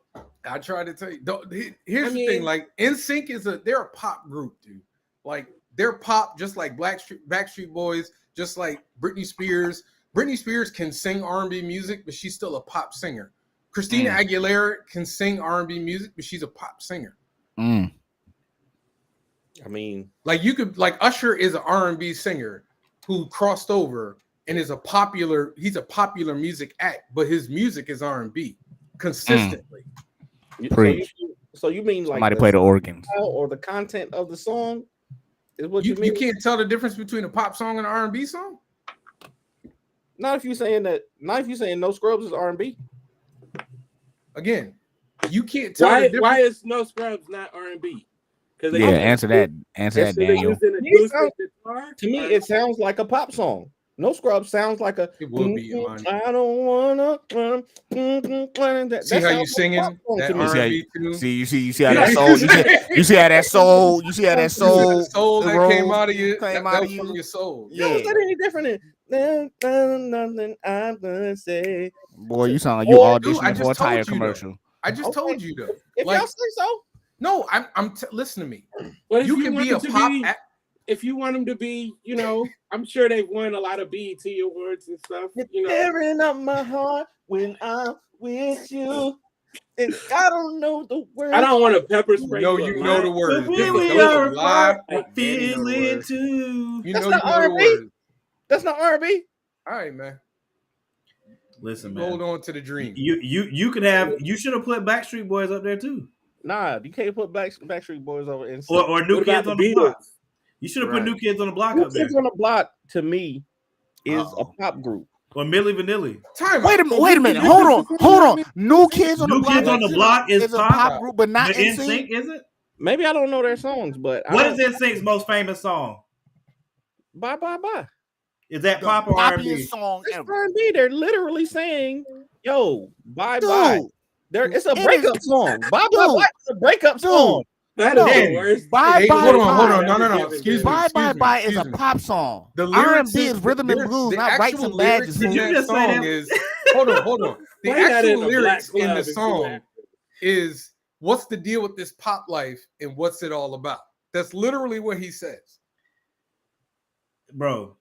I can't believe you just said that, Danny. That's dirty pop. Oh no, that's hey. Pop. The poll is up in the group, y'all. They're talking about being pop stars. Give them votes this week, y'all. I kept the recency bias. Bye Bye Bye is a breakup song, and we should break up with this topic of insult. God, dog, dude. I would have rather, Danny. I wish you had put Silk. That's more. Bye Bye Bye, according to Danny, is rights and badges. They ain't even rhythm. I wish you had put Silk. I wanted it to be only black groups, then y'all should have said that, and my list would have been. That's not what it is. How do you feel like NSYNC can be over TLC, New Edition, The They sold more records Temptations. than everybody. Flash and They the what? Five Horsemen got more soul than NSYNC. Bruh. Tell that to Timbaland. Tell Timbaland that. I will. Timbaland Bring got him over paid. to my house. I would Danny, gladly tell him. you can't be serious in thinking Bye Bye Bye is R&B and not pop. If no scrubs is R&B, then Bye Bye Bye is definitely R&B also. But No Scrubs ain't a pop song. You still It's haven't always a really pop. given us a reason why No Scrubs is a pop song. The only Listen, thing you did the is sing tempo- to the it. beat- We the will be here tempo- all night waiting for that reason. The beat and the tempo is not a slow jam R&B song. Oh But no, wait, R&B hold on. isn't just slow songs. Time out. Wait. So Yeah, wait. that's what So I'm hold on. That's Hold on. what I I'm got saying. this. So I got how this. is- I got How this. is Bye Bye Bye and Hey, I got this. So what's Don't Be Cruel? Bye bye. hey, bye. Greg. hold on. Hey, Greg. I can't see. Hold What you on. got? You got Is it liquor? you gotta take it off, Listen, man. hold Yeah, on, I got hold some. I got some liquor. I He got some liquor back here too, man. Golly, boy. I got some liquor back here too, because this boy got I'm me. gonna have to go. Danny, Danny, you you look- on a late night store run. Danny, are you looking? You see? Danny don't care. okay? Hold on. I didn't say that it was. I didn't say that it wasn't. I said to me Yes. they sound like similar. I said if No Scrubs is a R&B song, then Bye Bye Bye is an R&B. Danny, did you Can see I- me can do I- that in real time? Can I I know ask a what question? I know Can I what ask a- they're classified as. I'm Hold just on, saying, Danny. Can I ask a the question? content of the song is about breaking up a relationship, right? Yeah, but do you see this? That's rhythm and blues. That's the Danny. definition of the word. No, you didn't. So then, No, so then, you so didn't. 50% of country music No, is you R&B. didn't. Danny. No, Can we 'cause talk they about don't have comic the books or rhythm. something, It's please? not- they don't Danny. have the rhythm. Danny. No, you didn't. See, You're that's how I know joking, Danny right? got 2 left feet. Danny, do you really think that? Hold on. Do you really think there's no fast R&B song? No, that's not what I said. I said that No Scrubs sounds like a pop song to me. And Okay, that's it's in the- great. It's in the same genre. To me, it sounds the same as Bye Bye Bye. To me, those songs sound similar. Man, if you put Bye Bye Bye in my car, I'm gonna push you out of my car. Right. If you put Right. No Scrubs in my No, he car, not. This Danny. This is Listen, Danny. He Danny. not trolling. He not No, trolling. this ain't. I think he's Dude, dead serious, he y'all. dead. Y'all don't serious think? on this. Listen, if you ain't been watching the show long, if you didn't Right. know that this man is genuine and Danny, how you he did see feels, you saw that though, right? You saw me type in both songs and what? I saw what you Googled, but that could be And classification. you saw what he Googled. I saw Google what it you yourself. Googled. Google it yourself. No, It shows the I screen. listen. I know that, but one group is white and one group is black, so they're going to be classified differently. I'm saying when I listen, there are What? white people. I There are listen white to- people that What? is R&B. I'm Like, saying when I listen to the songs, they sound like the same genre of music. That's what okay, I'm saying. so are you according saying to that you, you've Elvis is ever just singing heard, polka. like, you've ever had like any verifiable proof, like when NSYNC was at the top of their game, and you went and watched the Grammys, was NSYNC being nominated in the R&B category? I'm not. Does the Grammys have an R&B category? Yes. I don't. Danny. I don't know. Listen, I'm telling you what I hear and what So I yeah, feel. so y'all, I'm how y'all not think about telling that? how you Equalizer feel 3 trailer? inside you. That's what I'm telling you. I'm can't- I'm just telling you. You gotta be joking. but we're bro. not talking Gotcha. about feelings though. Like we talk about That's what actuality. R&B is about. It's about feelings. Listen, yes, R&B is Rhythm. about music is about feelings, dude. Like I don't know what to tell you. but Rhythm music and blues is about feeling.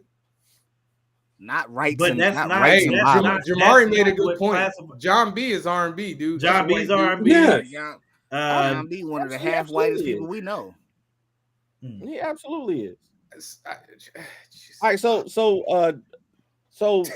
Michael Jackson. I guess New Jack Swing is just rock Michael and roll, Jackson huh? is the king of R&B? pop. So he don't sing R&B? Who? Cool. Michael Michael Jackson is Yes, he does. yeah, he sings He does. R&B. But What's he's the called difference? the king of pop. He's Tell a me what's pop the star who Tell dabbles me in what's the R&B. difference. Tell me what's the Okay, difference. can I We say just something? did. Hold on. No, we no. literally Time just did. out. Time out. Can I step in? Michael Jackson's music when he first started out was R&B. It was classified as R&B. It Yes, wasn't he was, classified as pop. Black. As he got more was, Phil. popular, He's black. his music transcended R&B and became that's pop. Oh, so pop is But- is over R&B? No, No, pop means is popular music. I know what pop means. Well, you just asked. You said transcendent, which means that it rose above, right? I'm asking you if because R&B is generally considered like black folks music. If we're gonna keep it real, generally considered black folks music. Timberlake. I'm not gonna argue for Justin Timberlake. I'm not gonna do this. Yes, go ahead. Go ahead, Danny. You already doing Danny. it, bro. You Show your colors, Danny. Show your colors, Danny. I'm asking you. You saying Eminem is top 5 rapper? I'm out. Good night. What did you say? Yeah, you need to go. He'll be back. What did you say? Whoa, Sean. He said Eminem is a top 5 I thought rapper. it was something else, dude. I saw J5 and I thought it was something else.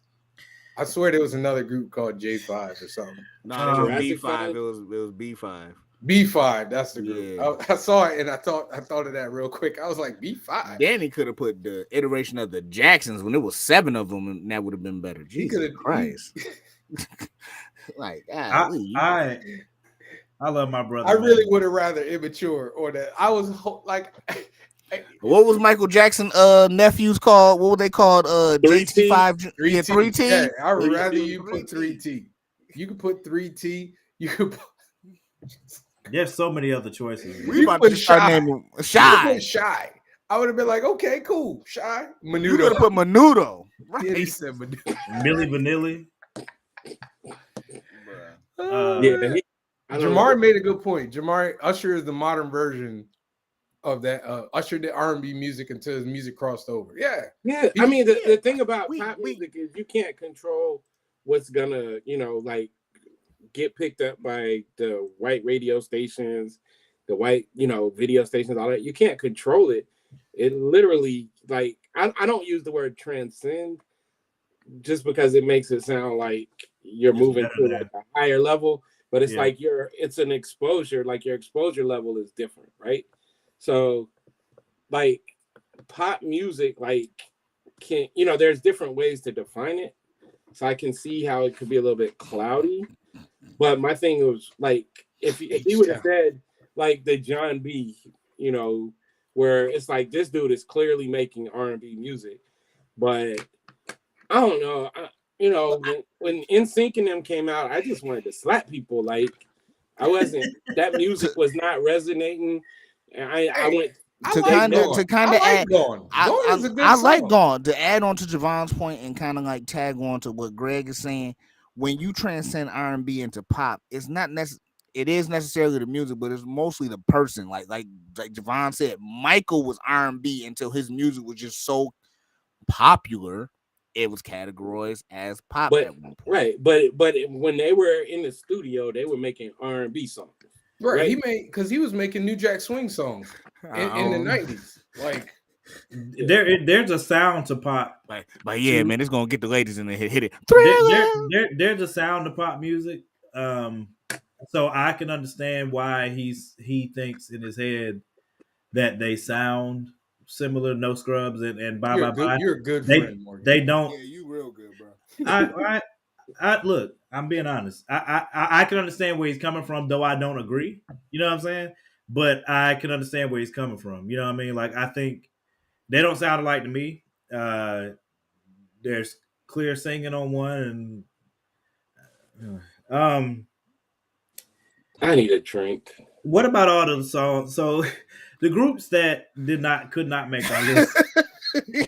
Let's just go there because man, I tried. Everybody who y'all name kind of like missed the mark on my list, and I think it's just more so just like for me. I tried so hard to put In Vogue on there, man. I was trying. Yeah, I grew up in the time. I grew up in the in a time of my life where like a lot of the music or the people that's on my list is still getting played. I'm not saying that the Idols nobody else getting played, but I'm just talking about like it is. Idols got to sing a lot right now. I'm just saying. That's why they my number one. Just like the New Editions. But I couldn't put them over New Edition though. The only reason, like I said, New Edition is the prototype. This is what ironically enough, NSYNC. Hold on. It's the prototype of the modern group, like NSYNC and Backstreet and Boyz II Men and Jodeci and all them dudes. Guy that did New Edition, who was the mastermind behind them, ended up doing New Kids on the Block, which Right. turns into Menudo, all them dudes. So yeah, so I get it there. My thing is like with the Isleys. So New Edition, and they're my favorite. If we would have been picking favorites, they would have been number one. But like for them, I'm looking at like their music. Does it travel the same way the Isley Brothers music travel?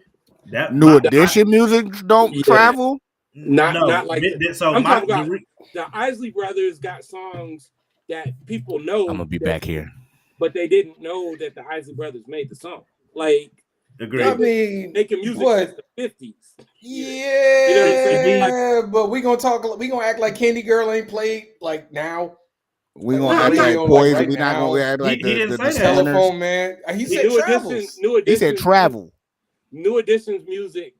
If it isn't love, you can't play that. You can't just play any. Well, I ain't gonna say any, but New Edition's music. You can't just play that anywhere, and people lose it. Y'all looking funny. Yeah, I'm looking funny at you. Yeah, we're looking funny. Really? Like, if it isn't love, don't drop right now. People will start dancing. What you talking about? Poison still get rotation in certain places. Yeah. Like where? Like where can you play? What bar mitzvah? Nobody playing New Edition. Time out. Where can you play Ronald Isley that you can't play New Edition?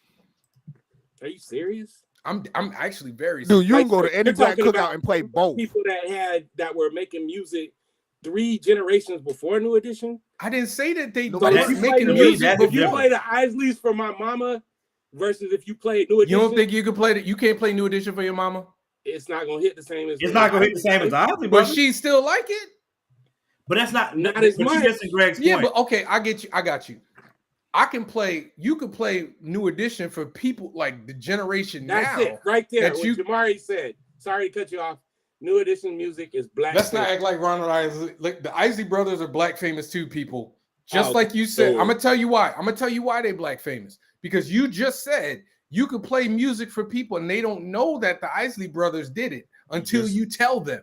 That means that it ain't famous enough in the name for that person to know. They might know. No, that music. means New Edition ain't black famous, y'all. Y'all need to stop that, dude. It means the songs are so old that people forgot who made them. New Edition is in that category too. Like you think you're talking like New Edition wasn't like was like 10 years ago. New Edition's like 20, 25. The reason I put the Isley New Edition's number 2 on my list for that reason, but I put the Isley Brothers over them. I put the Isley Brothers over them. I put the Isley Brothers over New Edition. Almost got you again. Almost got me in trouble. I put the Isley Brothers over New Edition because of the longevity. Like to be able to literally put out music classics and platinum records for over 40 years.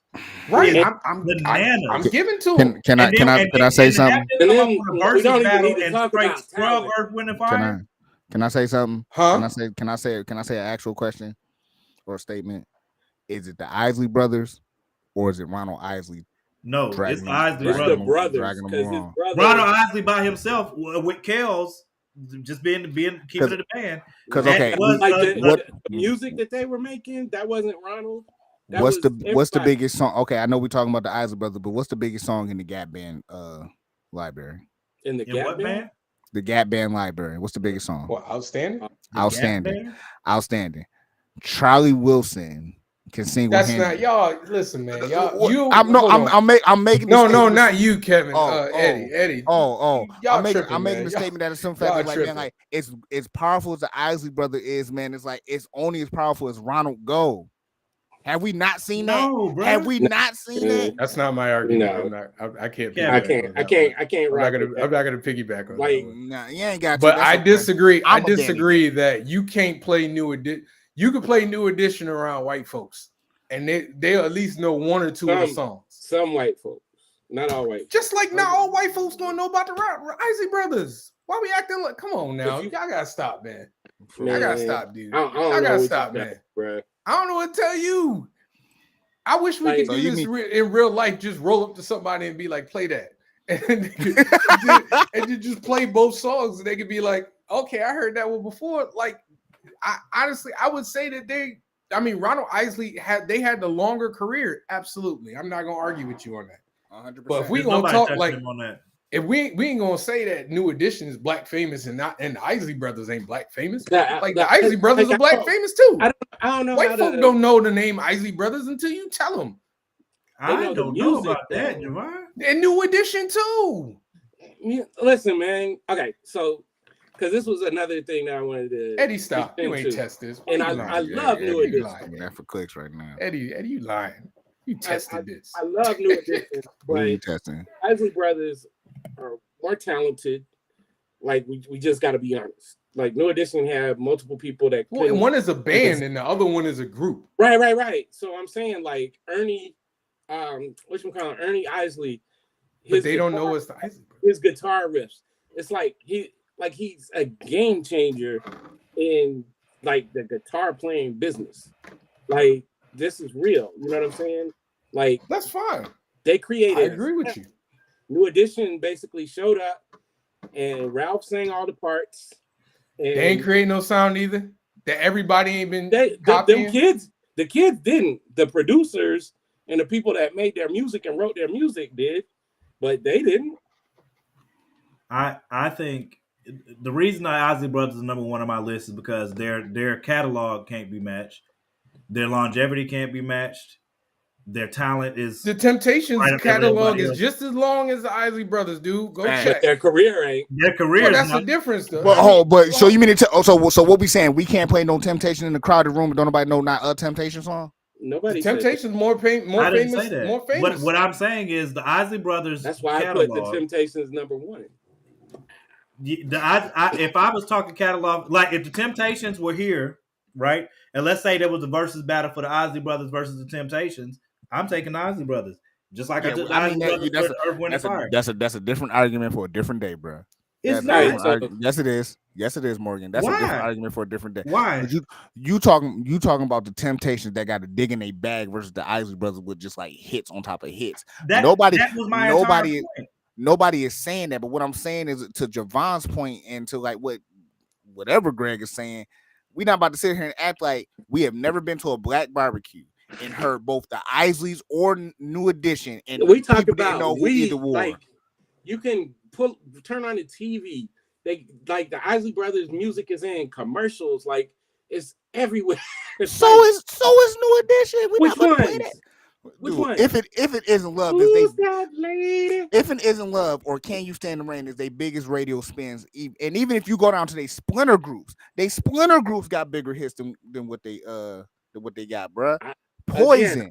I'm not. Don't be cruel. Every little step. Yeah, I'm not saying like I said, New Edition is my favorite, but they don't like. It's like comparing. Would you? To me, okay. To me, a versus is usually a good barometer. Who are you putting against the Isley Brothers in a versus? In a versus, I'm putting New Edition. What group? I'm putting New Edition. They getting more. No, I mean they did. Didn't they do Earth, Wind, and Fire? They did Earth, Wind, and Fire. Oh yeah, Earth, Wind, and Fire. They scrubbed Earth, Wind, and Fire, and they killed Earth, Wind, and Fire. They scrubbed them. It wasn't close. That's because Maurice White did. We ain't about to sit here and play that. No, it was the songs, man. It wasn't the singers, bro. Even though Ronald still holds, and that's no disrespect to Earth, Wind, and Fire. 9,000 years. That versus is one of my favorites. Steve hosted that joint. I watched almost all of that joint. But the Isley Brothers, I knew when they got out on the stage, I said, this is not gonna go. I don't know what they think about it happen, but listen, I'm not saying I'm gonna hang my head low, and I'm not saying they're gonna go for an uppercut or a knockout, but New Edition can challenge Ronald Isley and the Isley Brothers, but I'm not about to sit up here and play that. Can I say this though? Can I say this though? Real talk. If it's a versus, New Edition can challenge because they can pull in from all their groups. Like BBD, Johnny Gill. They pull stuff from when they was children. Bobby Brown got. I'm just saying, Bobby Brown got like four strong songs. Yeah. But you only need 15. Thank you. You only need a solid 15. That's the verse. But the Isley Brothers has 50 years and the joints with R. Kelly. Okay, you changing the argument. We can leave R. Kelly out of it, but if you moving the goalposts. You moving the goalposts though. You asked about a versus. Timeout. You asked about a verses. A verses is only like 15, 20 songs. Then you start, well, their catalog is longer. I ain't never said their catalog wasn't longer. I literally said they got a longer career. My argument was about them being black famous. You can't say they black famous when people know who Bobby Brown is. People know who Belle Biv DeVoe is. People know who Johnny Gill is. They know who New Edition is. Like white folks know who New Edition is. Hold on. My wife works at a company that's predominantly white, and they have these events where they have like they party and everything, and they play Poison. They play If It Isn't Love. They play their joints, and they know the songs. Okay, let me black this up a little bit. Who is the second best rap group of all time? Second best? Because you already know who I'm gonna say who the best is. So who the second best rap? I don't know. I don't know who you're gonna say the best is. That's what made this the That's best. a good question. You're gonna see Run DMC? What? No, Wu-Tang is one of the best rap group of all time. No, they're not. But okay. Wu-Tang not the best. Who better than Wu-Tang? I'm not in this. When you say group, so here's my thing, because people always say that. Because I had this argument with somebody. Had two good albums. They had one great album, one all right album, and so a lot of their best stuff is not even in the group format. So Wu-Tang music don't travel? Huh? So Wu-Tang music don't travel? You don't have to put words in my mouth, man. I just told you what it is. No. Like when we're talking about a group, that's a posse, that's a crew. You can call it whatever. Are we talking about does Outkast count as a group? Outkast count as a group? Outkast is a better group than Wu-Tang, bro. A Tribe Called Quest, I'll take personally any day over the Wu, and I love the Wu. Dude. De La Soul. I take Meth and Red over. My reason for this argument, I mean, rap groups for me before y'all start stepping on it is because the simple fact that like we're not about to sit here and act like that both Tribe Called Quest, Wu-Tang, Outkast, and Wu-Tang, that people of all colors and different racial backgrounds or just whoever it is don't know who both is, correct? I don't know. Tribe Called Quest might be a little more black famous. I don't think. No, not Tribe. Tribe got worldwide acclaim. Like I didn't say it don't have. Okay. No. I know what you're saying, Javon. There's straight up white people. I believe there are. I mean, of all these groups, I'm sure there are white people that like the groups. I'm talking about the average white person that you're walking down the street. Tribe Called Quest is up for nomination for the Rock and Roll Hall of Fame. Okay, cool. Yeah, that's fine. There's a lot of black famous groups don't really get that type, especially hip hop. They don't get that type of view to even be put on the ballot. The purple tape. Thank you, Moore. Thank you, S. Moore.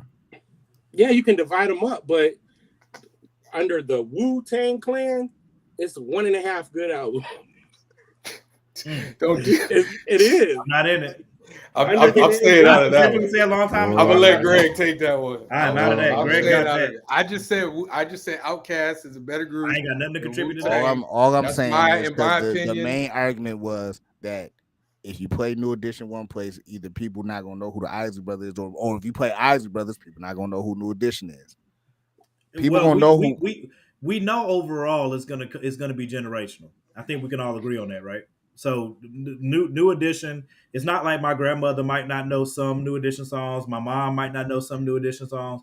You'll know them, but every generation knows the Isley Brothers songs. All of them. But every generation can jump to If It Isn't Love, because like I said, as many hits that they got under their belt, If It Isn't Love is one of their most biggest spin joints. I mean, I think. Make sure y'all go vote. The list is up in the group.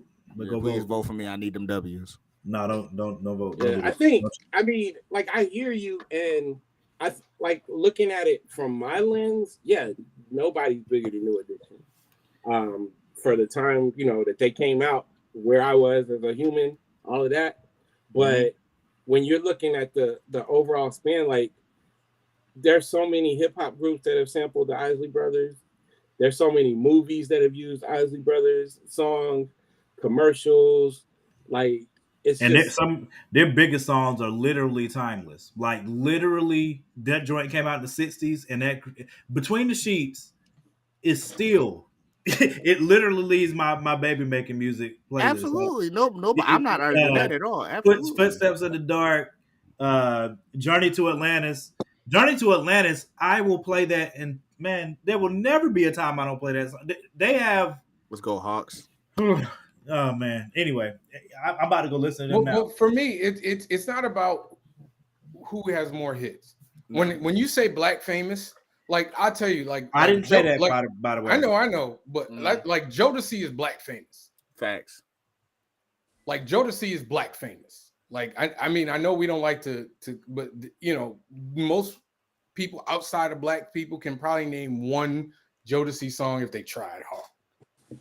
That's black famous to me. New Edition ain't that, in my opinion. Yeah, they're in that same arena as Boys to Men. But I'll tell you, like a lot of their, like, whereas Boys to Men, like their music crossed over. So like End of the Road, like that's probably their biggest hit. That song was No, I'll Make Love to You. Wasn't I Make Love to You like wasn't I Make Love to You on the charts for like 18? Like it might have End of the Road is up there though, because they used to play that because think about how many times like for high school graduations and all, you know, End of the Road was played. End of the Road all was of that. Their juggernaut. Like whatchamacallit? Gladys Knight remade it. Like it's, you know, so I mean, saying that, I can say that a lot of New Edition's best songs, I don't think they ever crossed over the way Boys to Men best songs did. Okay, like, I mean that's cool. New Edition. Yeah.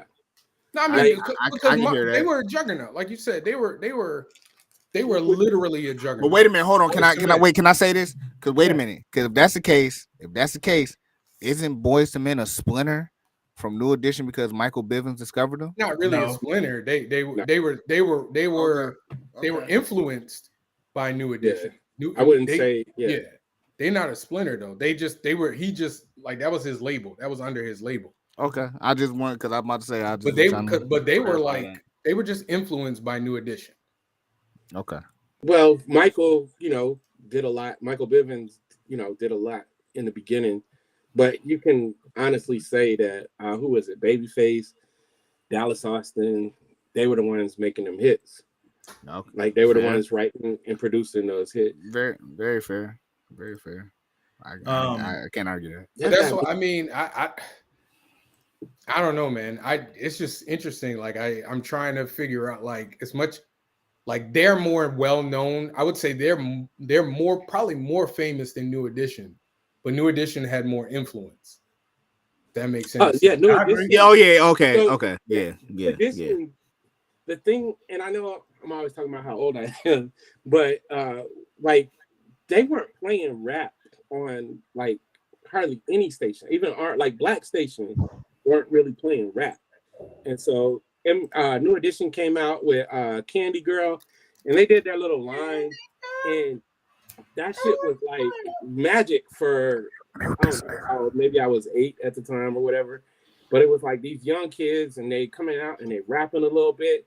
And before that, we like all the groups we had seen were like in kind of like that Temptation kind of form where, you know, you standing Sean up. said nobody sampled New Edition. I don't think that's true. I don't think that's true.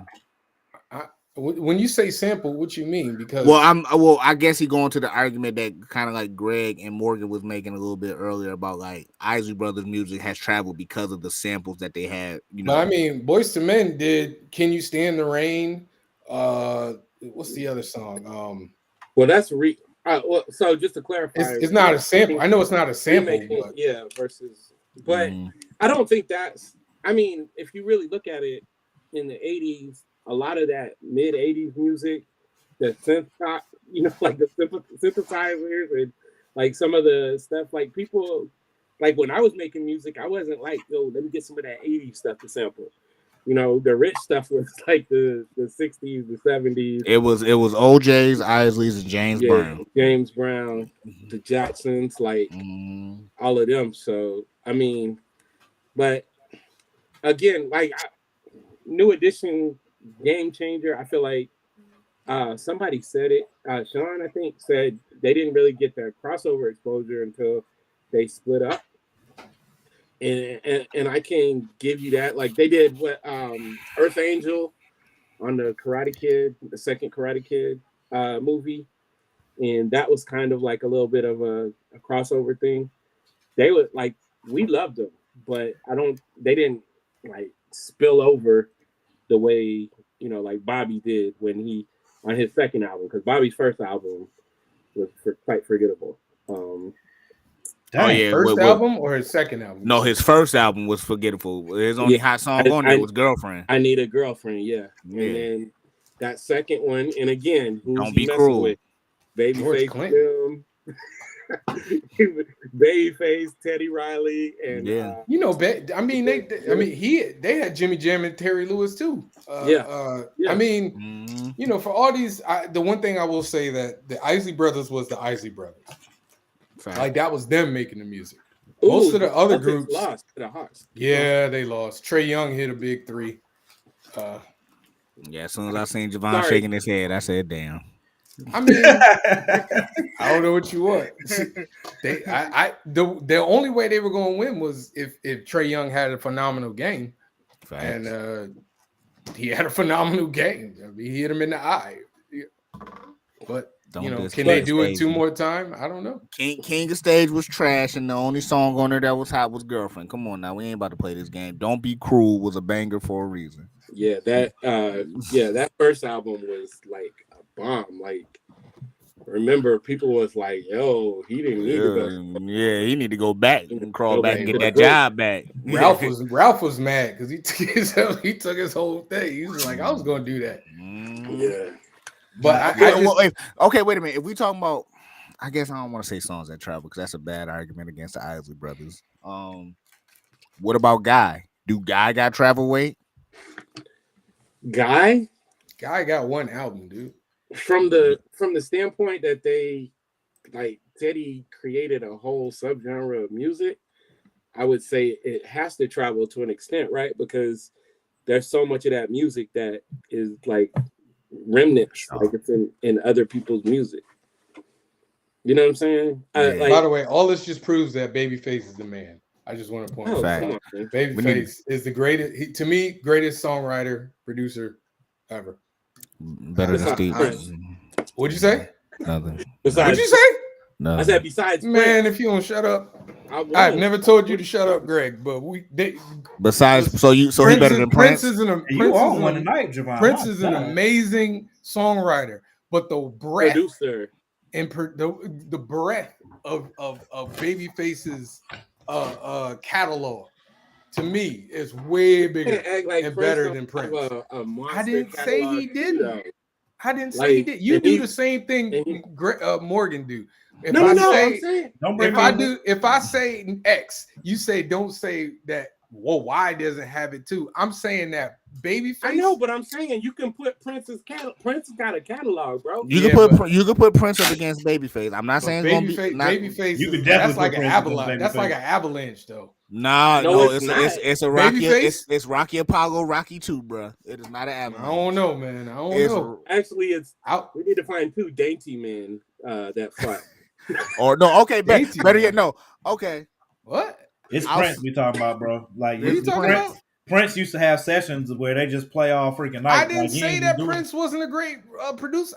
I mean, if we want to keep it a buck, there, Stevie got hits too. Yeah, we know that. Yeah. But your argument is saying that Babyface is. I think Babyface is the greatest. I said for me. Yeah, I didn't. Okay. I was talking about me. That's why we arguing. So let's continue. Hey, we know what you said. Hey, you got me. Let us tell you how your opinion. Tell me about my. We about to tell you why you wrong. I can drop, dude. This dude got every classic R&B album in the 90s, early 2000s. That's what's up. That's Babyface. And Prince is Prince. Well, give me some. Give me Prince outside of Prince's music. Okay, so you want that for real? That's Babyface too. No, bro. Tevin Campbell ain't even Babyface too. But he helped Tevin Campbell with some songs, talk though. as Babyface, ain't it? It was both of them. It was both. Like actually, more baby. Can we talk? Morgan had to go crank his internet. You want the because I googled while we were listening. So that's Babyface. Talk that talk, Greg. Prince, Stevie Nicks, Stand Back in 1983. Tony Braxton. You said you asked me to do something. I know. I'm giving you one too. I'm going back and forth. Oh, I didn't know we were going back and forth. Oh, okay, all right. Go ahead. Jimmy Go Jam. on. Jimmy Go Jam. on. Hold on, Babyface was working with Jimmy Jam and Terry Lewis too. So who did Jimmy Jam and Terry Lewis come up under? Was it? It was Prince, though, right? It definitely was Prince. It was definitely Prince. Okay, that's fine. That's great. They were with. Hold on. Hey, listen, that's he great. was producing and writing their songs. Hey, you know what?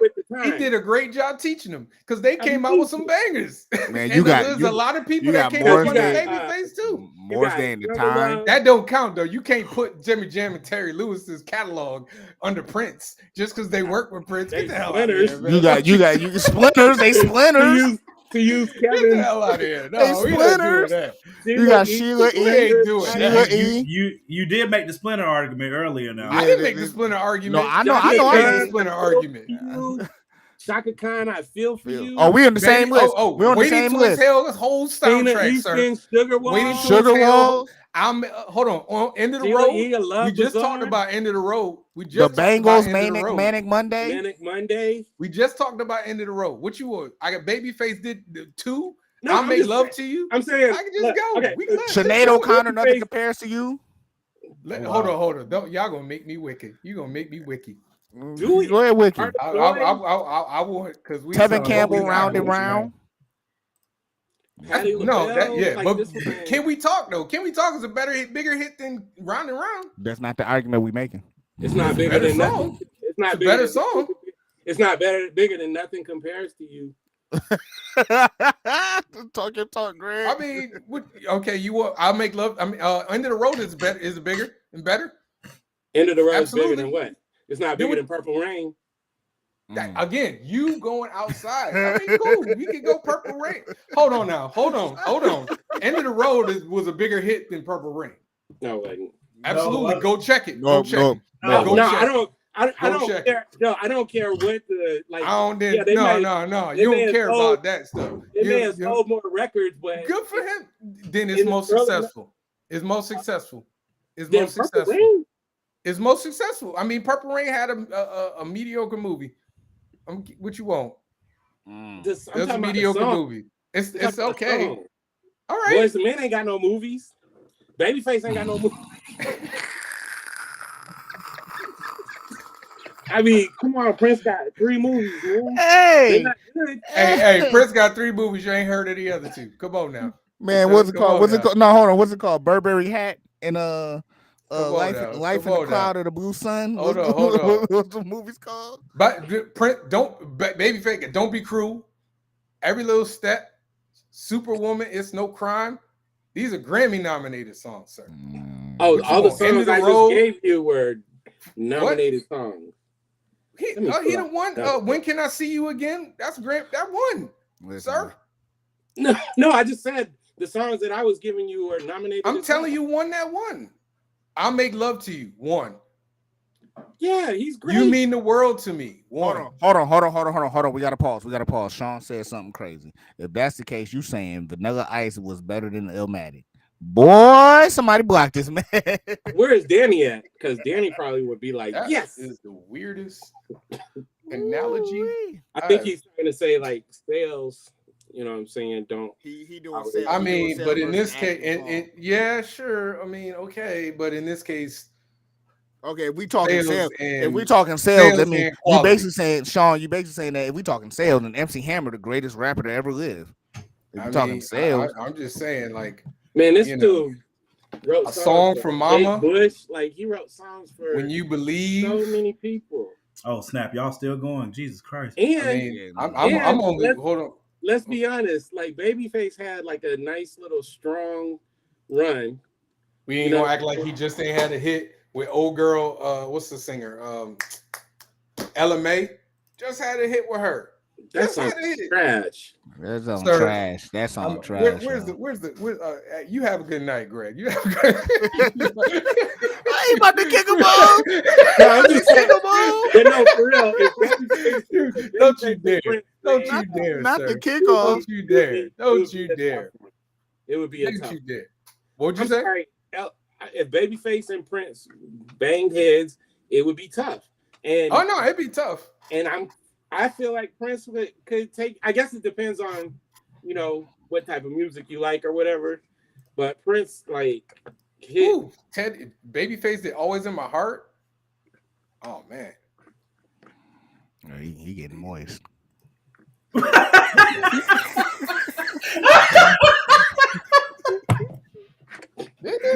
He said, "Babyface it on my heart." He said, I need you to put that mic down. Oh my God! I need you to put the mic down. He said, right? "Oh." Just put it down. He said, right? "Oh." Just lower the mic. Oh, put it down. Oh, he said, that word has never been spoken on this show. That word has never been spoken. He said, Babyface did all my heart. He said, "Oh." I didn't say that. You said that. Bro, you can't. I did not do that. Bro, you can't just be breaking out boys. That was the weirdest. You said that. You said that like you said it before. Like, oh my God, bro, that crap caught me so off guard, bro. I'm trying to figure out how the Celtics won. Yo, bro, you wildin'. So from what it seemed, from what I read, it sounded like they got up on them in the fourth, and they put Blake Griffin in, like thinking that it was over. That's a different argument, Sean. That's a different argument. Like Prince Purple Rain. We're not gonna started raining. Hold You're not gonna argue. Prince is a better performer and a better singer, a better artist than Babyface. And I like Babyface. That's songs. a different I argument. like Babyface songs, but Prince is definitely better. But when you're talking about like hits, I mean, Can't Stop, LA by After 7. Michael. What'd you say? I said, yeah, I gotta get Bicycle. Bicycle. He said, hold on. I'm looking for Babyface got songs with Lil Wayne up in this month. Yeah, so that already. Already you don't drop down a few pegs. I'm just saying too. Digging on You. Like he did that whole album though. He did that whole Crazy Sexy Cool album. Prince would never. Excuse me. Prince did a whole album about Batman. All right. So don't you talk to me about Lil Wayne. The greatest superhero soundtrack of all time. It wasn't a better soundtrack than Waiting to Exhale, sir. I'm just keeping it a buck. Waiting to Exhale is probably one of the best. Is one of the best soundtracks of all time. What, they had like 3 songs? Right. Shoot. Wow, dude. You was a lie.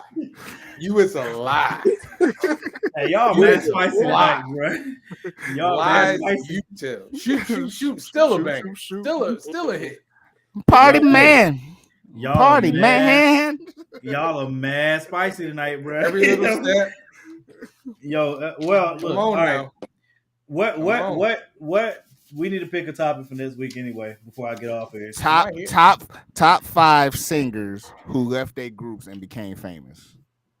Top 5 solo. Michael Jackson. There's an automatic. I mean, it gotta be like you gotta take out Michael. No, I ain't no taking out Michael. But I mean, everybody. Danny might. For all we know, Danny might put. You know, Danny will be like Ringo. Danny might put Justin Timberlake. Danny will put Justin Timberlake. He legit might put Justin Timberlake number 1. Bro. He better after. Listen, after this. Danny List's gonna go just like this. It's gonna go Omarion, Justin Timberlake, Morris Day, Bobby Valentino. I'm just saying. Now look, Kevon Edmonds.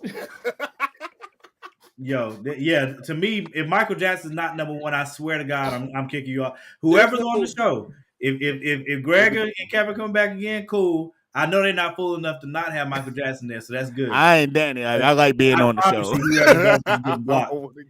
You getting blocked and kicked off the show immediately if that happens. I promise. I was so close to just being like, I don't want to do the show no more when Danny said that. That crap legit threw me off, bro. I was about to be like, you know what? You done broke the show. That joint legit threw me off, bro. I was like, wait, what now? Yo. I was like, what? He said, what now? Yo, Greg looked off. Javon threw his headset. I threw mine. I'm like, bro, y'all can have this show. That's what Thought he was- bullshit we gonna be on. I could not believe it, I bro. thought he was joking, so I was like, And he waiting didn't for him to even. be like, "Psych." It would have been one thing if he had to put NSYNC at number 5, but he put them at number 3. 3.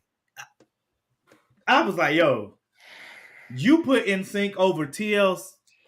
Again, we just need a T-shirt with Danny's worst takes. You ain't never And lied.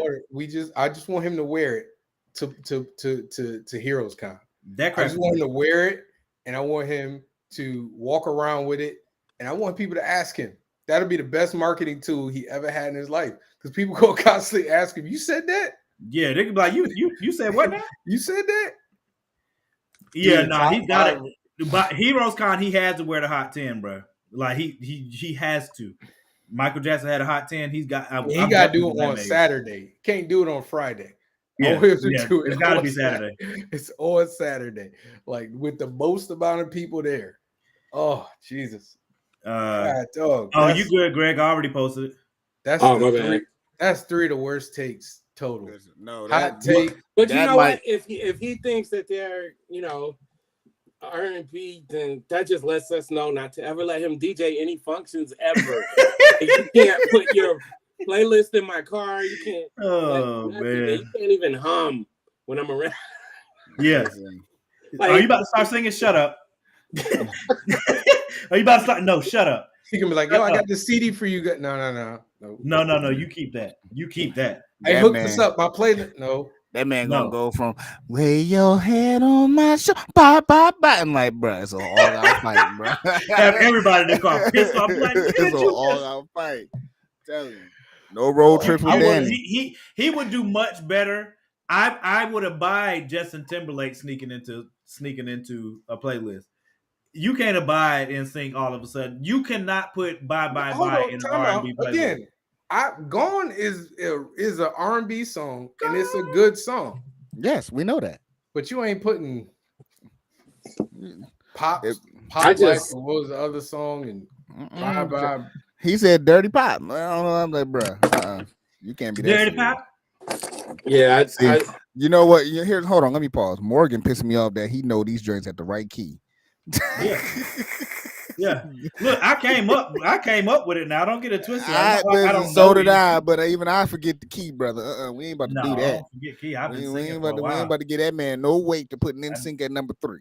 I've been singing for a long time, man. You know what I mean? Did y'all ever do top 5 one-hit wonders? I think we did. that could be good. Unless I think we did. I have to look. Hold on, let me look at my check. phone. Let me check. Yeah. I feel like we did though. We did. Hold on. I got one. We got top 5. What is this? Yeah, we did it.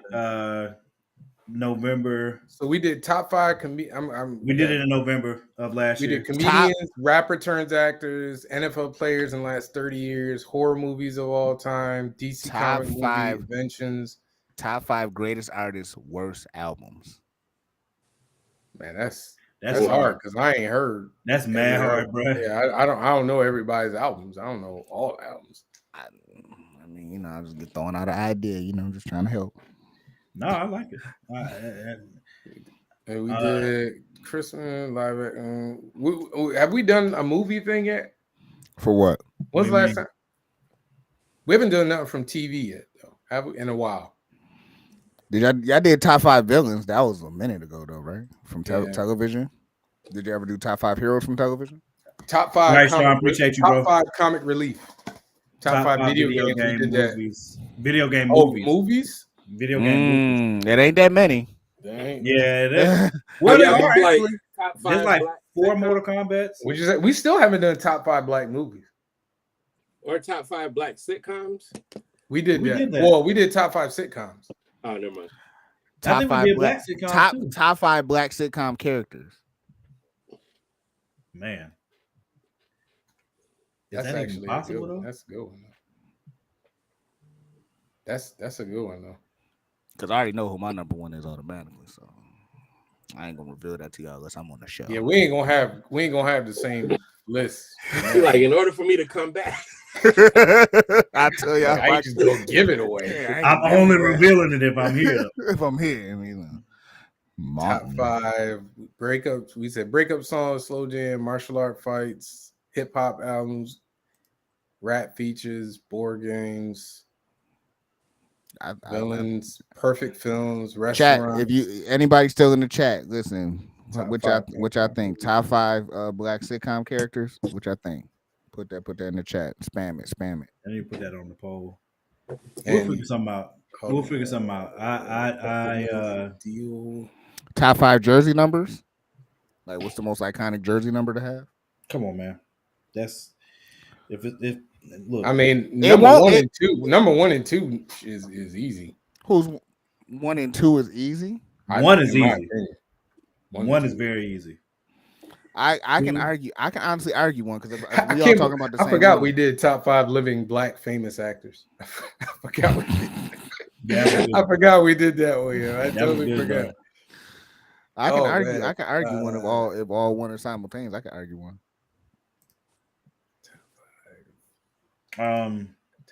Rhymes with Spretsy. It's on the ice. What? I can't believe we did top 5 cool ass niggas. I still can't believe we did that show. I don't know This- why you can't. This show is iconic. I don't know why you can't can't. believe we did that one. We gonna be higher than the Joe Budden audacity. podcast. I keep trying to tell folks, bro. Once folks listen, it's a dub. We just got to get top the people listening. Yeah, we still haven't done top 5 black films. We still haven't done that. Top 5 black superheroes. Yes. Have we done do that? I thought we did that. I don't think we did that. Or top 5 black supervillains. I mean, half of them we ain't even gonna know. People gonna be like, "Ooh, we gotta go to indie books to be like, all right, yeah. oh yeah, that one, yeah. There you go. Of course. Top 5 comic relief characters on sitcoms. I'll put that against my suggestion in a poll. That's kind of specific. I'm trying to think. We having good ideas sometimes. Top five black actors of the 90s. Did y'all do that? We did top 5 black act. We did no. We did top 5 black famous. That's what we did. Black famous. Okay. Top 5 black actors of the 90s. 90 episodes. That's not bad. On this 90 episodes, I'm pretty sure y'all did top 5 hood movies. Hood movies? Yeah. No, we ain't do hood movies yet. We Yeah, ain't I'm do not black sure we movies did. yet. So We did something close to that. we did top 5 directors or black directors. Yeah, black director. I seen the black directors episode. Are we gonna we're not gonna line up. Hold on. What is this? What's today? All the club rocking, beat steady One, knocking. Middle of the stage got the 91, nigga, you hate, but you steady watching. 91, 92, 93, 94, You know, 95. Morgan sound like he a parent the way he just rapped that verse. 96, 97. Yeah, we're gonna be 3 I like what episodes Phil- short. Shut up, Kevin. Phil said, like, if you Just just- hey, Morgan a parent. Top but 5 he black just rapped comedies. that verse. That crap is a habit, bro. I don't think we did that one yet either. Which Did one? what? Top 5 black comedies. Oh, I don't think we did that one either. I don't know. if we did that may We not did be top 5 unanimous. comedies. That may not be unanimous. That's a good one. That may Have you not done be movie unanimous. genres like top 5 black comedies. We haven't done top 5 black comedies. I don't think we have. Nah, That would be good. that's a strong one. If you put that in the poll, I'll probably vote for that one over mine. That's a tough one. Yeah, just put like these in a poll and let people figure it out. Somebody sent it Yeah. to me, bro, because I was. Oh, come on, man! How you? God damn, we giving you fire over here. I was man. doing 3 things at once. You up bro. here? I You up here apologize. rapping the Fresh Prince? No, bro, that was Gorilla Zoe. You tripping? Same. Wow. We 2 hours and 22 minutes in. We'll discuss that next episode, buddy. You don't like that, man? That's one of my favorite. Anyway, yeah, we definitely got to pick. All right, so I will put a poll up.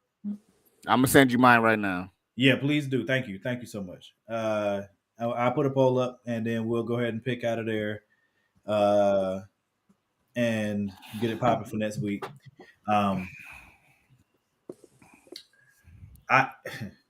Well, we'll see. We'll see what happens this week.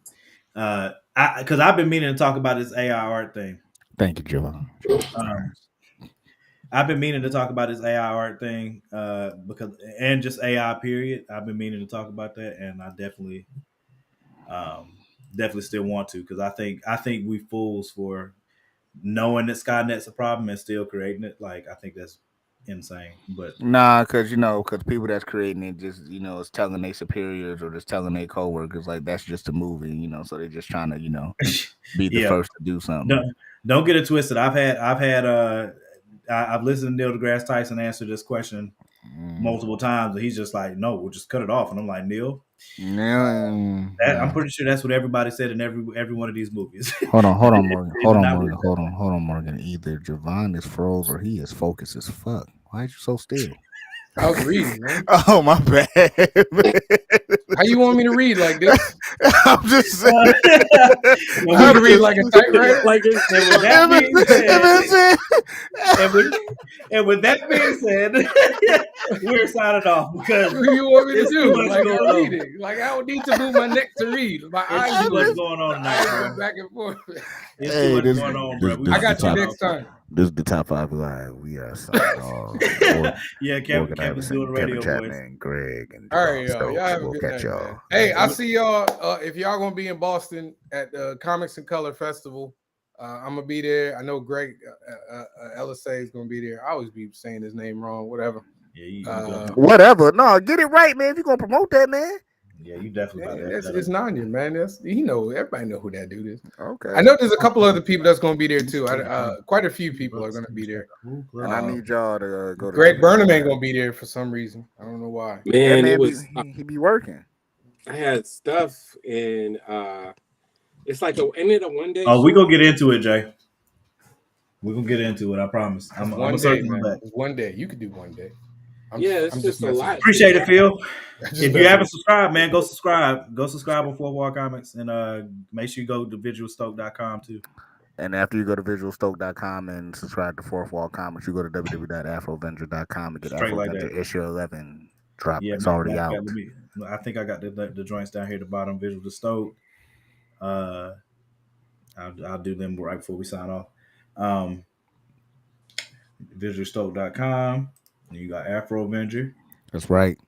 Greg is too famous to have a website. I know, like Greg be partnering with the dopest work in the world. Like Greg just show up, they know who he with.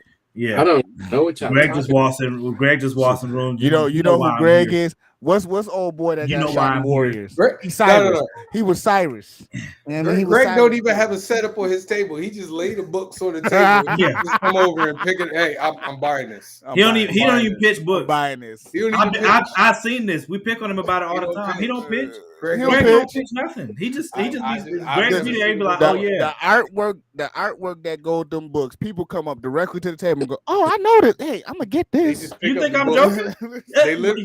I've watched it happen. Like like Marcus would be sitting down drawing, and Greg is sitting down at the table with his hands in his pocket. And people walk up, and Greg just watches them peruse. Greg don't even say nothing. Greg don't even say what's up first. Like he don't engage. Let me ask how much it is. He be talking with somebody else. He be having a whole conversation with Greg. Don't even be engaging with them, bro. They gonna come up and look at the table, and then Greg literally watches them peruse around. They be like, "Oh yeah, that's the one you want." All right, bet. I be over here like just running out of breath, like talking. Begging people to come over. Greg be like, that person just come, can I have this? And he be like, yeah, sure. You sit next to Greg, you might as well sit next to toys for all that matter. Well, the good thing is Greg will direct people to your table. So that is a good thing. I literally see Greg be like talking to somebody about somebody he know ain't got nothing to do with the sale or nothing. He just talking. People just come over and they just pick up stuff and drop money. And he just picked up the money and be like, thank you. And then they just walk off. He don't have no conversation. He don't tell them what the book is about. They just pick it up. I yearn for that. I do. Flames. That boy I can't even sit down. Like Greg he be relaxed. It's amazing. Oh man, it's a marathon. You just sit down. Okay, Usain Bolt. I mean, damn, you ain't got to rub it in my face. Shit. I told you what he said. I told you what he said. That's the Heroes Con, bro. He walked up. He was like, "Man, I expected to be like 10,000."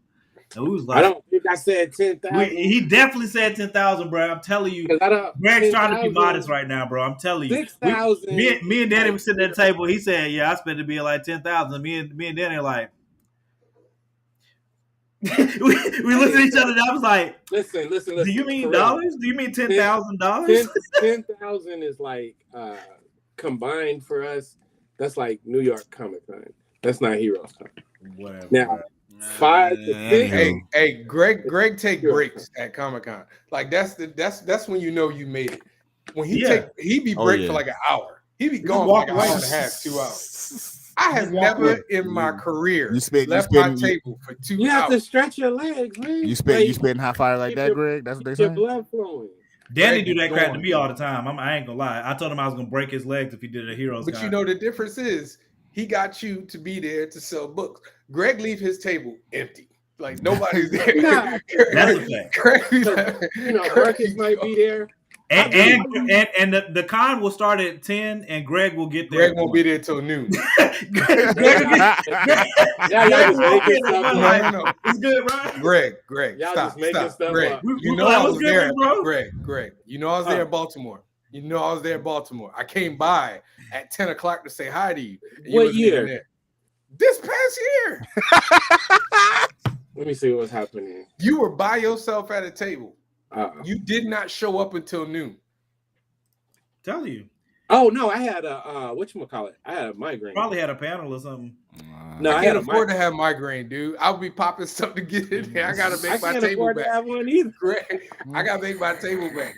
Greg would just be like, all right. Happy about the migraine. Like he come back, and people just be at the table. Oh, he's waiting for you. Like that's great. Like y'all doing too much right now. I yearn to be like that. I'm hoping to get to that at some point. We're just trying to be like Big Bro. We're just trying to be like Greg. I want somebody to walk up to my table and be like, "Can I have this?" They don't ask me what it's about. They just be like, "Yeah, don't even matter." Just drop it. How much does that cost? Okay, I know it does. We know. I watched it. I saw it. Wait till I had this. So basically, what you're telling me is, if I ever get a table next to Greg, I need to talk to the coordinator. Like, can I move across the way, please, or something like that? No, see, you got to get. No, you want to draft it. You want to draft. Yeah. Okay. Table, bro. Like, yeah. You just got. There's always but hold on, but see, my thing is, if Greg making $2,000 in a sale, according to him, they're gonna come to my table and be like, that's nice, and just keep walking, man. Nobody's making $2,000 in a sale. Listen. What y'all talking about? I'm out here trying to feed my family. I get that, man.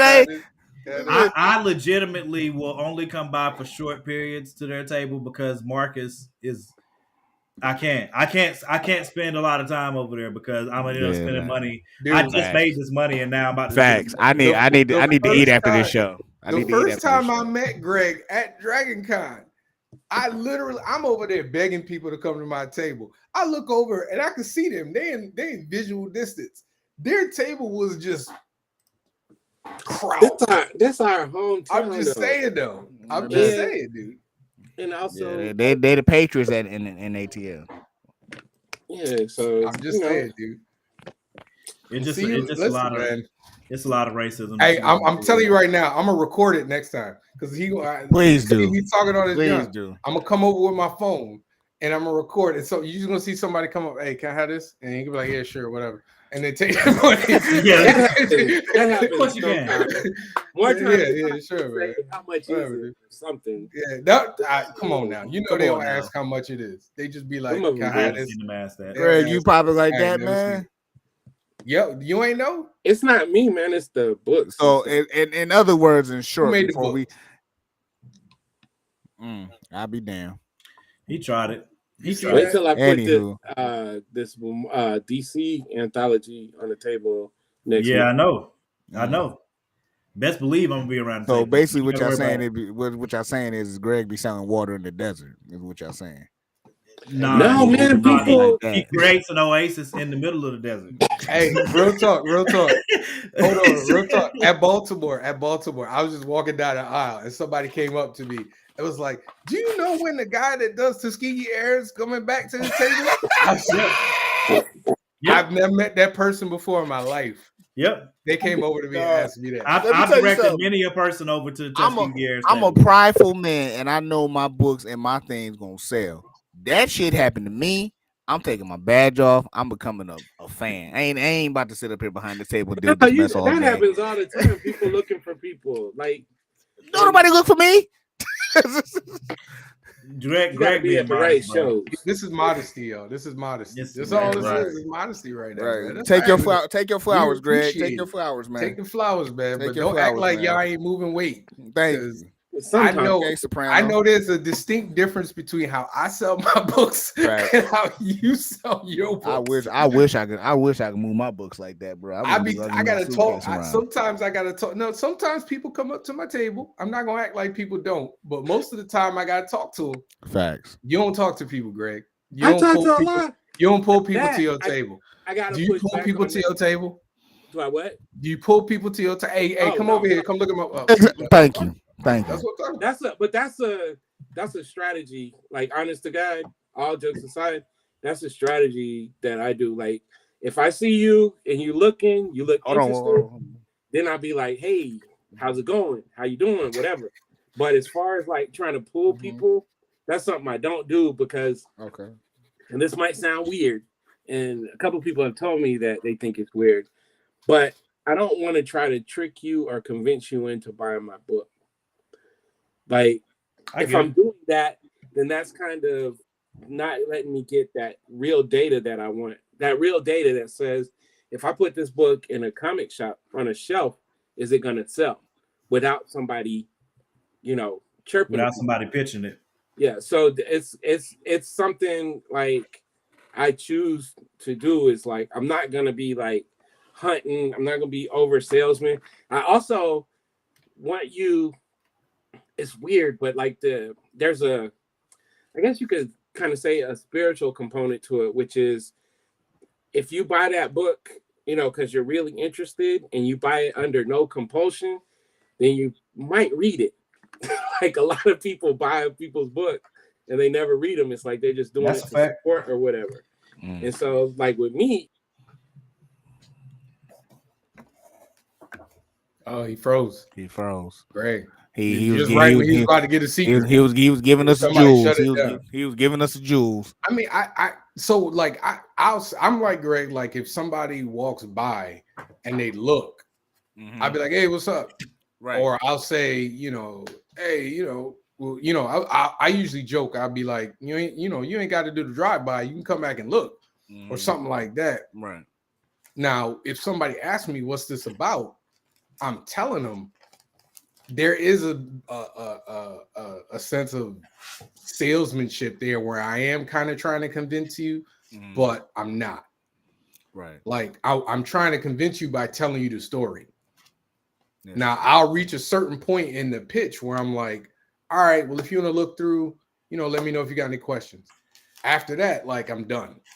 I mean, you supposed to pitch your book. It's not like we all can't be Greg and Marcus who just let people peruse and they be like, "Oh, you want to give me money? Appreciate you." Like everybody, you know what I'm saying? So you're sometimes that happens. No, I'm not. Sometimes that happens. Like somebody will come over and like they'll just be like, and they'll just start, "Oh, look at this," and they'll like pick it up and they'll start looking and then they'll start asking me questions. Like that happens, but like the level that I've seen with that dude, like not as often. Like again, I stand up when I'm selling. Like the whole con, I'm usually standing. Yeah, I don't sit down either. I don't sit down. He be like, yeah, and I can't do that. Like I personally can't do that. I usually draw. Like I just did a show. I don't do that either. I usually draw, and that's what when people see me drawing, they kind of walk over to the table. So I'm not feeling like I'm like hey, why don't you come over here? And I'm not saying there's nothing wrong with that, but I usually like people will see me drawing, then they'll get interested, and then of course, hey, these are your books. You drew these, and did you do? And then that's when I kind of explain to them like, yeah, this is that, this is Afro Avenger, blah blah blah.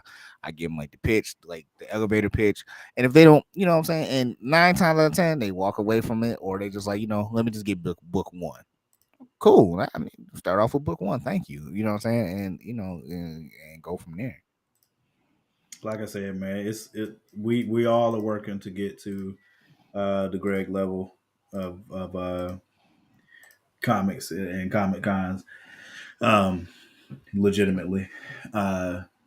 So, and I love seeing other creators work too, and we'll all be together at a con soon enough because me and Danny work off of each other. Greg has his own way of pitching.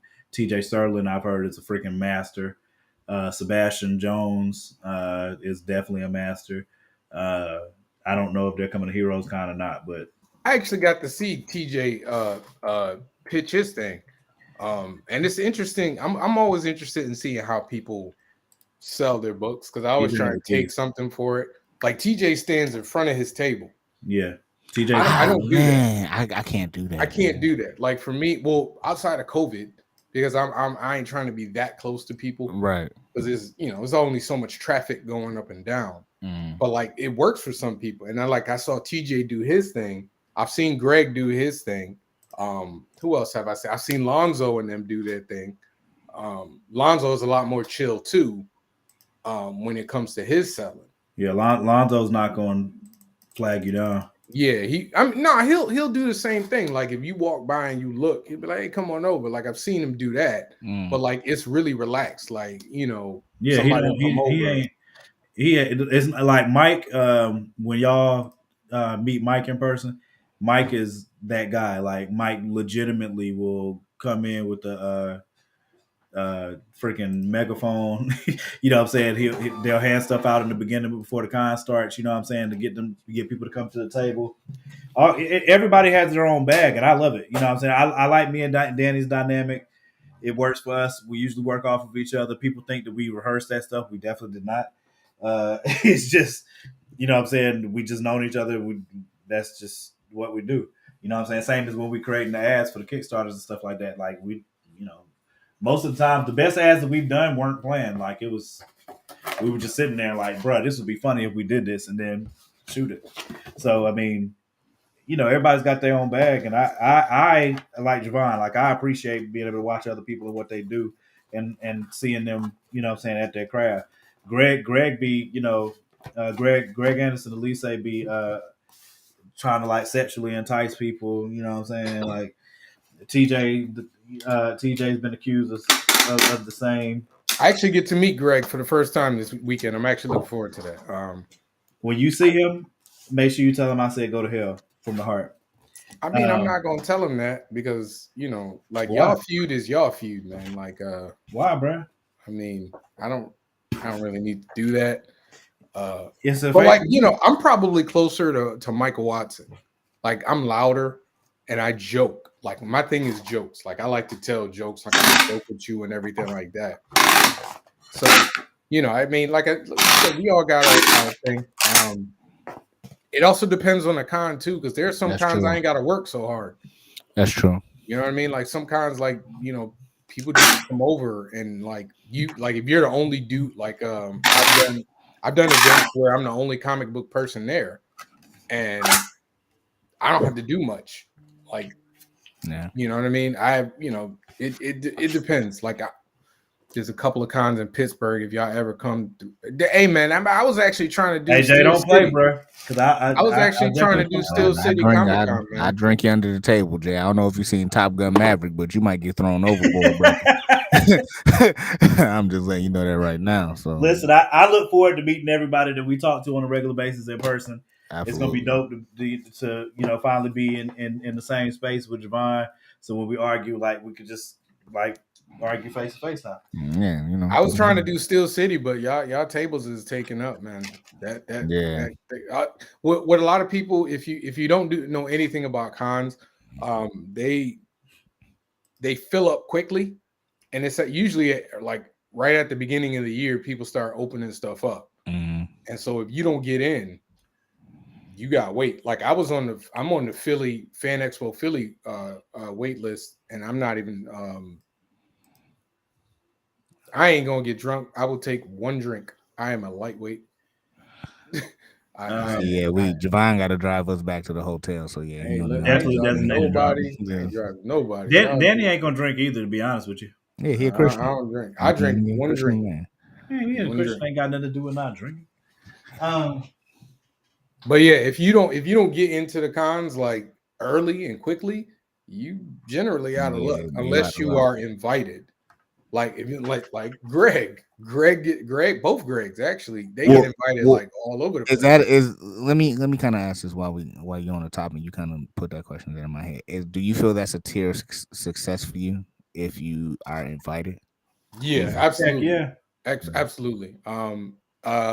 Like I've gotten invited to like 3 cons this year. This 3 what's more up. than I've ever been invited to That's what's ever. up. So one, it's you know, it is but a lot of it is like who you know Right. too. So you know, like cons want to bring in people who gonna bring in people. You know, Fair like point. they're gonna bring in people who are names. So or have like resume. Right. So if you like Greg or uh who else would you say? Both Gregs actually. Cat They get Lashley or invited. somebody like Yeah. that. Guys like that. It's either that or you doing a lot of like you like Victor Dandridge, who does a ton of panels. Yep. And then they will, they Vic's the either man too. yeah. Who? I said Vic is the man too. Yeah. Vic is great people.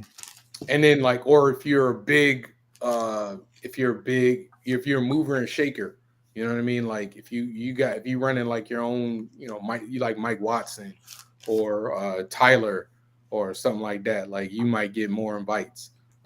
But the small, if you're, I always say I'm a little fish.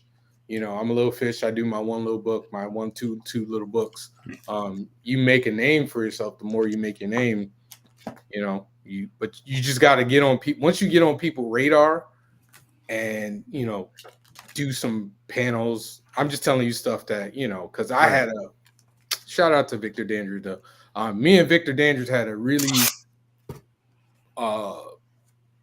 heart, like a real heart to heart, and he was like, look, do you think, he asked me a serious question, like, do you think you on the level that, people know who you are and, that they want to invite you? And I was like, probably not. And he's like, yeah, you probably not going to get invited. But as time is going on, you do cons, you get to know people who are running the shows. That's like the big thing. Get to know who's running the show. Right. You know what I mean? Put your face in their brain a lot. And then sometimes you can just ask and be like, hey, you got a table for me? And they'll give you a table. I mean, but then there's the tier up after that, whereas, they fly you out and, they put you up. They put you up in a hotel and they do all that. And then the tier after that is when they start paying you. Yeah. So, there's levels to this. And, that's why Danny always likes smaller cons. He said this on more than one occasion. He wants to be getting invited to cons and having them pay for him to fly out and everything like that. Well, He's trying to skip steps, though. He said it, though. No, I mean, for the reason he likes smaller cons is because the biggest reason he likes smaller cons is because at the big cons, it really depends on what type of con it is. Because some cons are they're not really conducive to indies. They're there for whoever the guest is or whatever. You might sell some books because of like how many people are there, but it's not geared towards indie artists or whatever. Every con's different. But in Danny's mind, the smaller cons are more intimate. You have time to actually talk to, talk to the people that you meet and the customers and stuff like that. And people actually remember your name type business versus those big cons where everything is go, go, go, go. You got a few seconds to really talk to somebody and try and make a connection, and you sell or you don't. He just prefers the more intimate setting, but he also feels like the majority of people that get invited to these cons, especially the mid-sized cons, are not going to make that money back. They spent for that table. And for him, that's why he said it's a scam, which we disagreed on over vigorously, because the disagreement is nobody's scamming you. They gave you an opportunity and it didn't work. For whatever reason, but it's not their fault that you didn't sell out or whatever. Like, that's not on them. That's what the conversation's always on. But but he does talk about like he wants to be getting invited, and that will make it worthwhile for him. It will make it. Yeah. Well, to make it worthwhile is if we get comp to table. If we get comp to table, if they bring us out there and we're on panels, You know what I'm saying? So you get exposure. It's getting to a level that they are paying for your presence versus you paying for your presence. You know what I mean?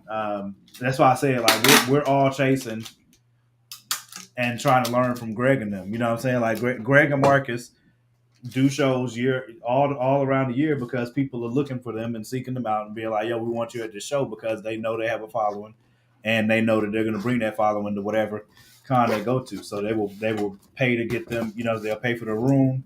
They'll comp them a table. That's where everybody wants to get to. If you're heavy in the con circuit, that's what you want to get to. You want to get to the place where they're paying you to come out to this con because they know you're going to bring your audience to that con. Right. People are going to see you on the panel and all that. That's really the only thing. Like the best thing you could do is just do work on your following. You know, I know I do a lot of hustling trying to I'm trying to expand. Like I said this to you before, I think I'm trying to expand. We were talking about earlier. Yeah, and go outside of Connecticut. You know, like to get to these other cons and to have a presence at these other cons and then make repeat business of it. Right. But I mean, I know not everybody can do that. You're up in Buffalo, which is a farther drive for me than like I'm in Connecticut, which is 2 hours from Boston, 2 hours from New York, 3 hours from Philly.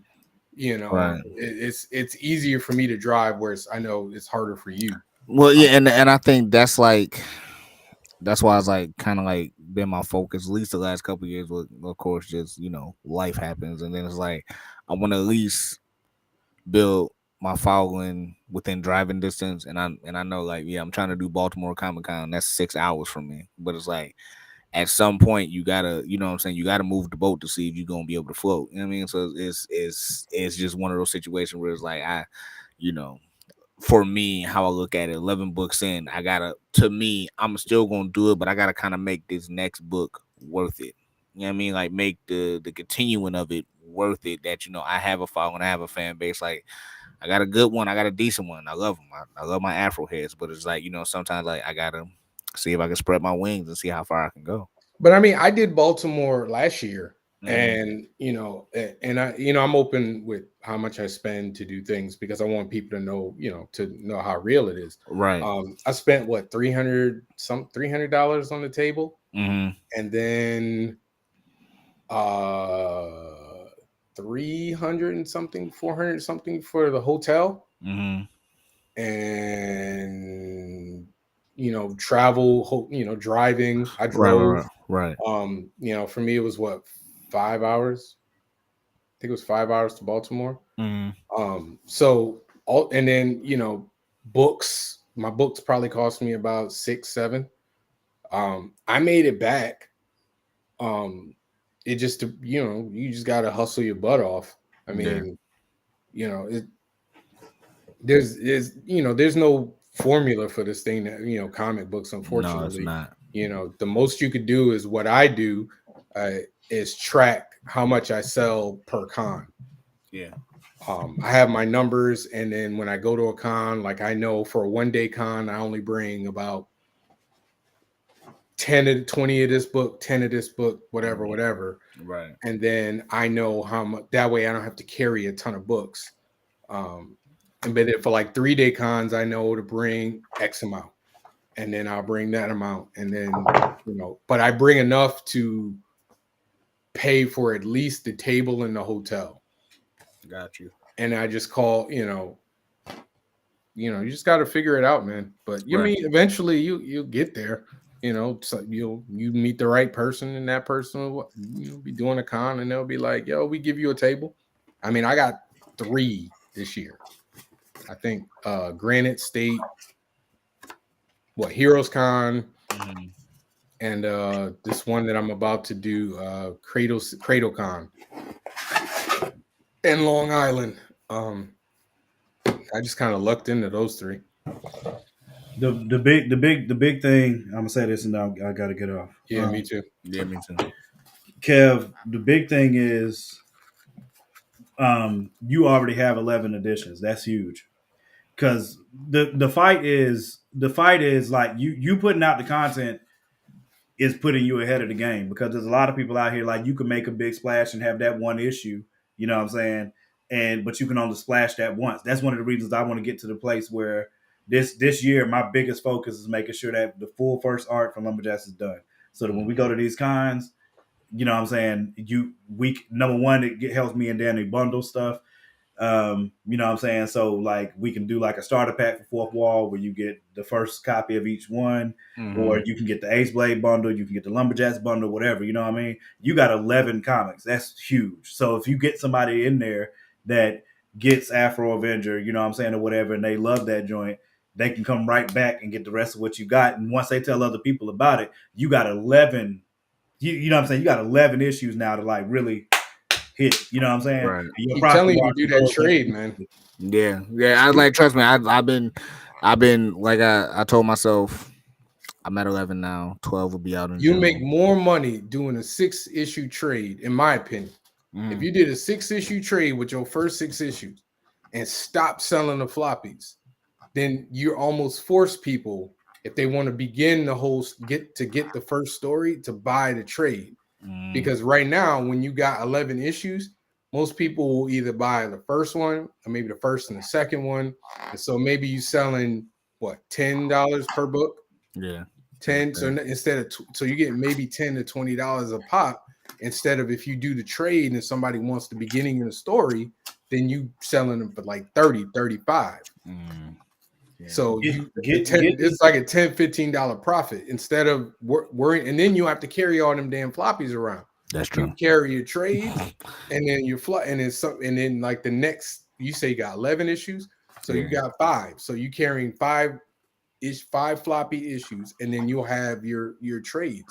Like, I'm telling you, man, the sooner you move out of the floppies, the better. I know Danny does a lot. He still sells floppies at he's got Ace Blade #1. He's got the trade too. Yeah, but he still brings the floppies. Yeah, like I told myself, and then like I had the conversation like just with my man's at the show I did Saturday. I'm at 11, 12 will be out in June, and then I'll finish that story arc, and then I'm going to 16. Once I get to 16, then I'm gonna let those 16 coast, and then I'm gonna just split them all up into the trades, just how the story arc go, and then go from that route, and then carry on from that way. But the big thing is that you have stories done. There's a lot of people to talk about what they're gonna do. You have 11 done. That's huge. Yeah. Because again, then it's semantics. Like what Javon's saying. What Javon's saying is great advice. You know what I'm saying? Doing it as a trade. Again, your profit margins drastically increase once you do a trade of any sort, whether it's 4 or 6 or whatever. Your profit margin skyrockets. That's number one. Number two, the content that you get into that customer's hands now, that it can really get a real feel for this character versus getting that one issue. But 3, again, being able to get the more inventory. There's a lot of people out there that want to be in the position that you're in. I used to for forever. When me and Danny first had the first con, we literally didn't even have a comic. We just had prints that we did and like short stories. We didn't even have comics. You know what I'm saying? So and we used to envy people that walk in like you that got freaking 11 comics. You know what I'm saying? To sell like that. I'm telling you, because it's the same thing as me and Javon and Danny talk about this with the show. It's the same thing. When people see it, it would be one thing if we were still conceptualizing. Like I had the concept. I told Javon, I was like, yo, I really, you know what I'm saying? I think it would be good if we do this because, you know, the conversations we've had, I respect your opinion. Boom, boom. Danny said he wanted to do it too. And I was like, all right, bet. The idea I knew was what was the idea and it would be good. But once people see what it is we're doing, it's going to grow on its own. You know what I'm saying? Do we need to create a steady ad thing? Yeah.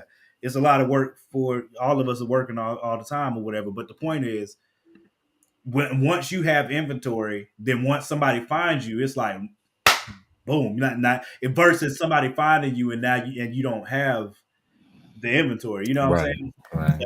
Because I know that's one of the things I'm working on this year too, is like adapting things for screenplays, adapting things for whatever. Because if somebody sees your story and they love it, they're like, yo, do you have anything else like this? Or they might not rock with this, but they might rock with something else that you do. If it's already adapted, I don't miss my opportunity. But you only get one first shot. You know what I'm saying? True. That's always big to me. Like me and Danny I talk to Danny about that constantly. Like especially with Black Rose because we're getting ready to launch a Kickstarter. The people that you never know whose eyes are gonna fall on what it is you got. So you want to make sure that when they do fall on it, they like, hey, that's dope, and they remember it because if they do, that person might be in the room that you need to be in and don't even know it, and they the one that spoke you into it, and now you got somebody approaching you on your DMs like, hey, I love what you got. Do you have anything else like that? And now you got a whole 11 stories to, you know what I'm saying? Like, I'm telling you, man. Absolutely. I'm telling you. Get that trade, man. You need to mess around them floppies, dude. Yeah. It's just to me, it's not that it's a waste of money. It's just, hey, you got to carry all this stuff around. That's true. You know what I mean? And B, I know you want people to be like, all right, I'm gonna get all 6 or all 11. Well, they probably would be a lot more. They might be more willing to do a trade in 5 other books than 11 $10 books. Right. You feel me? Yeah. You know what I mean? But I mean, you be all right, man. You got good stuff. But I gotta go. Appreciate it, Sam. I'll see y'all in Boston.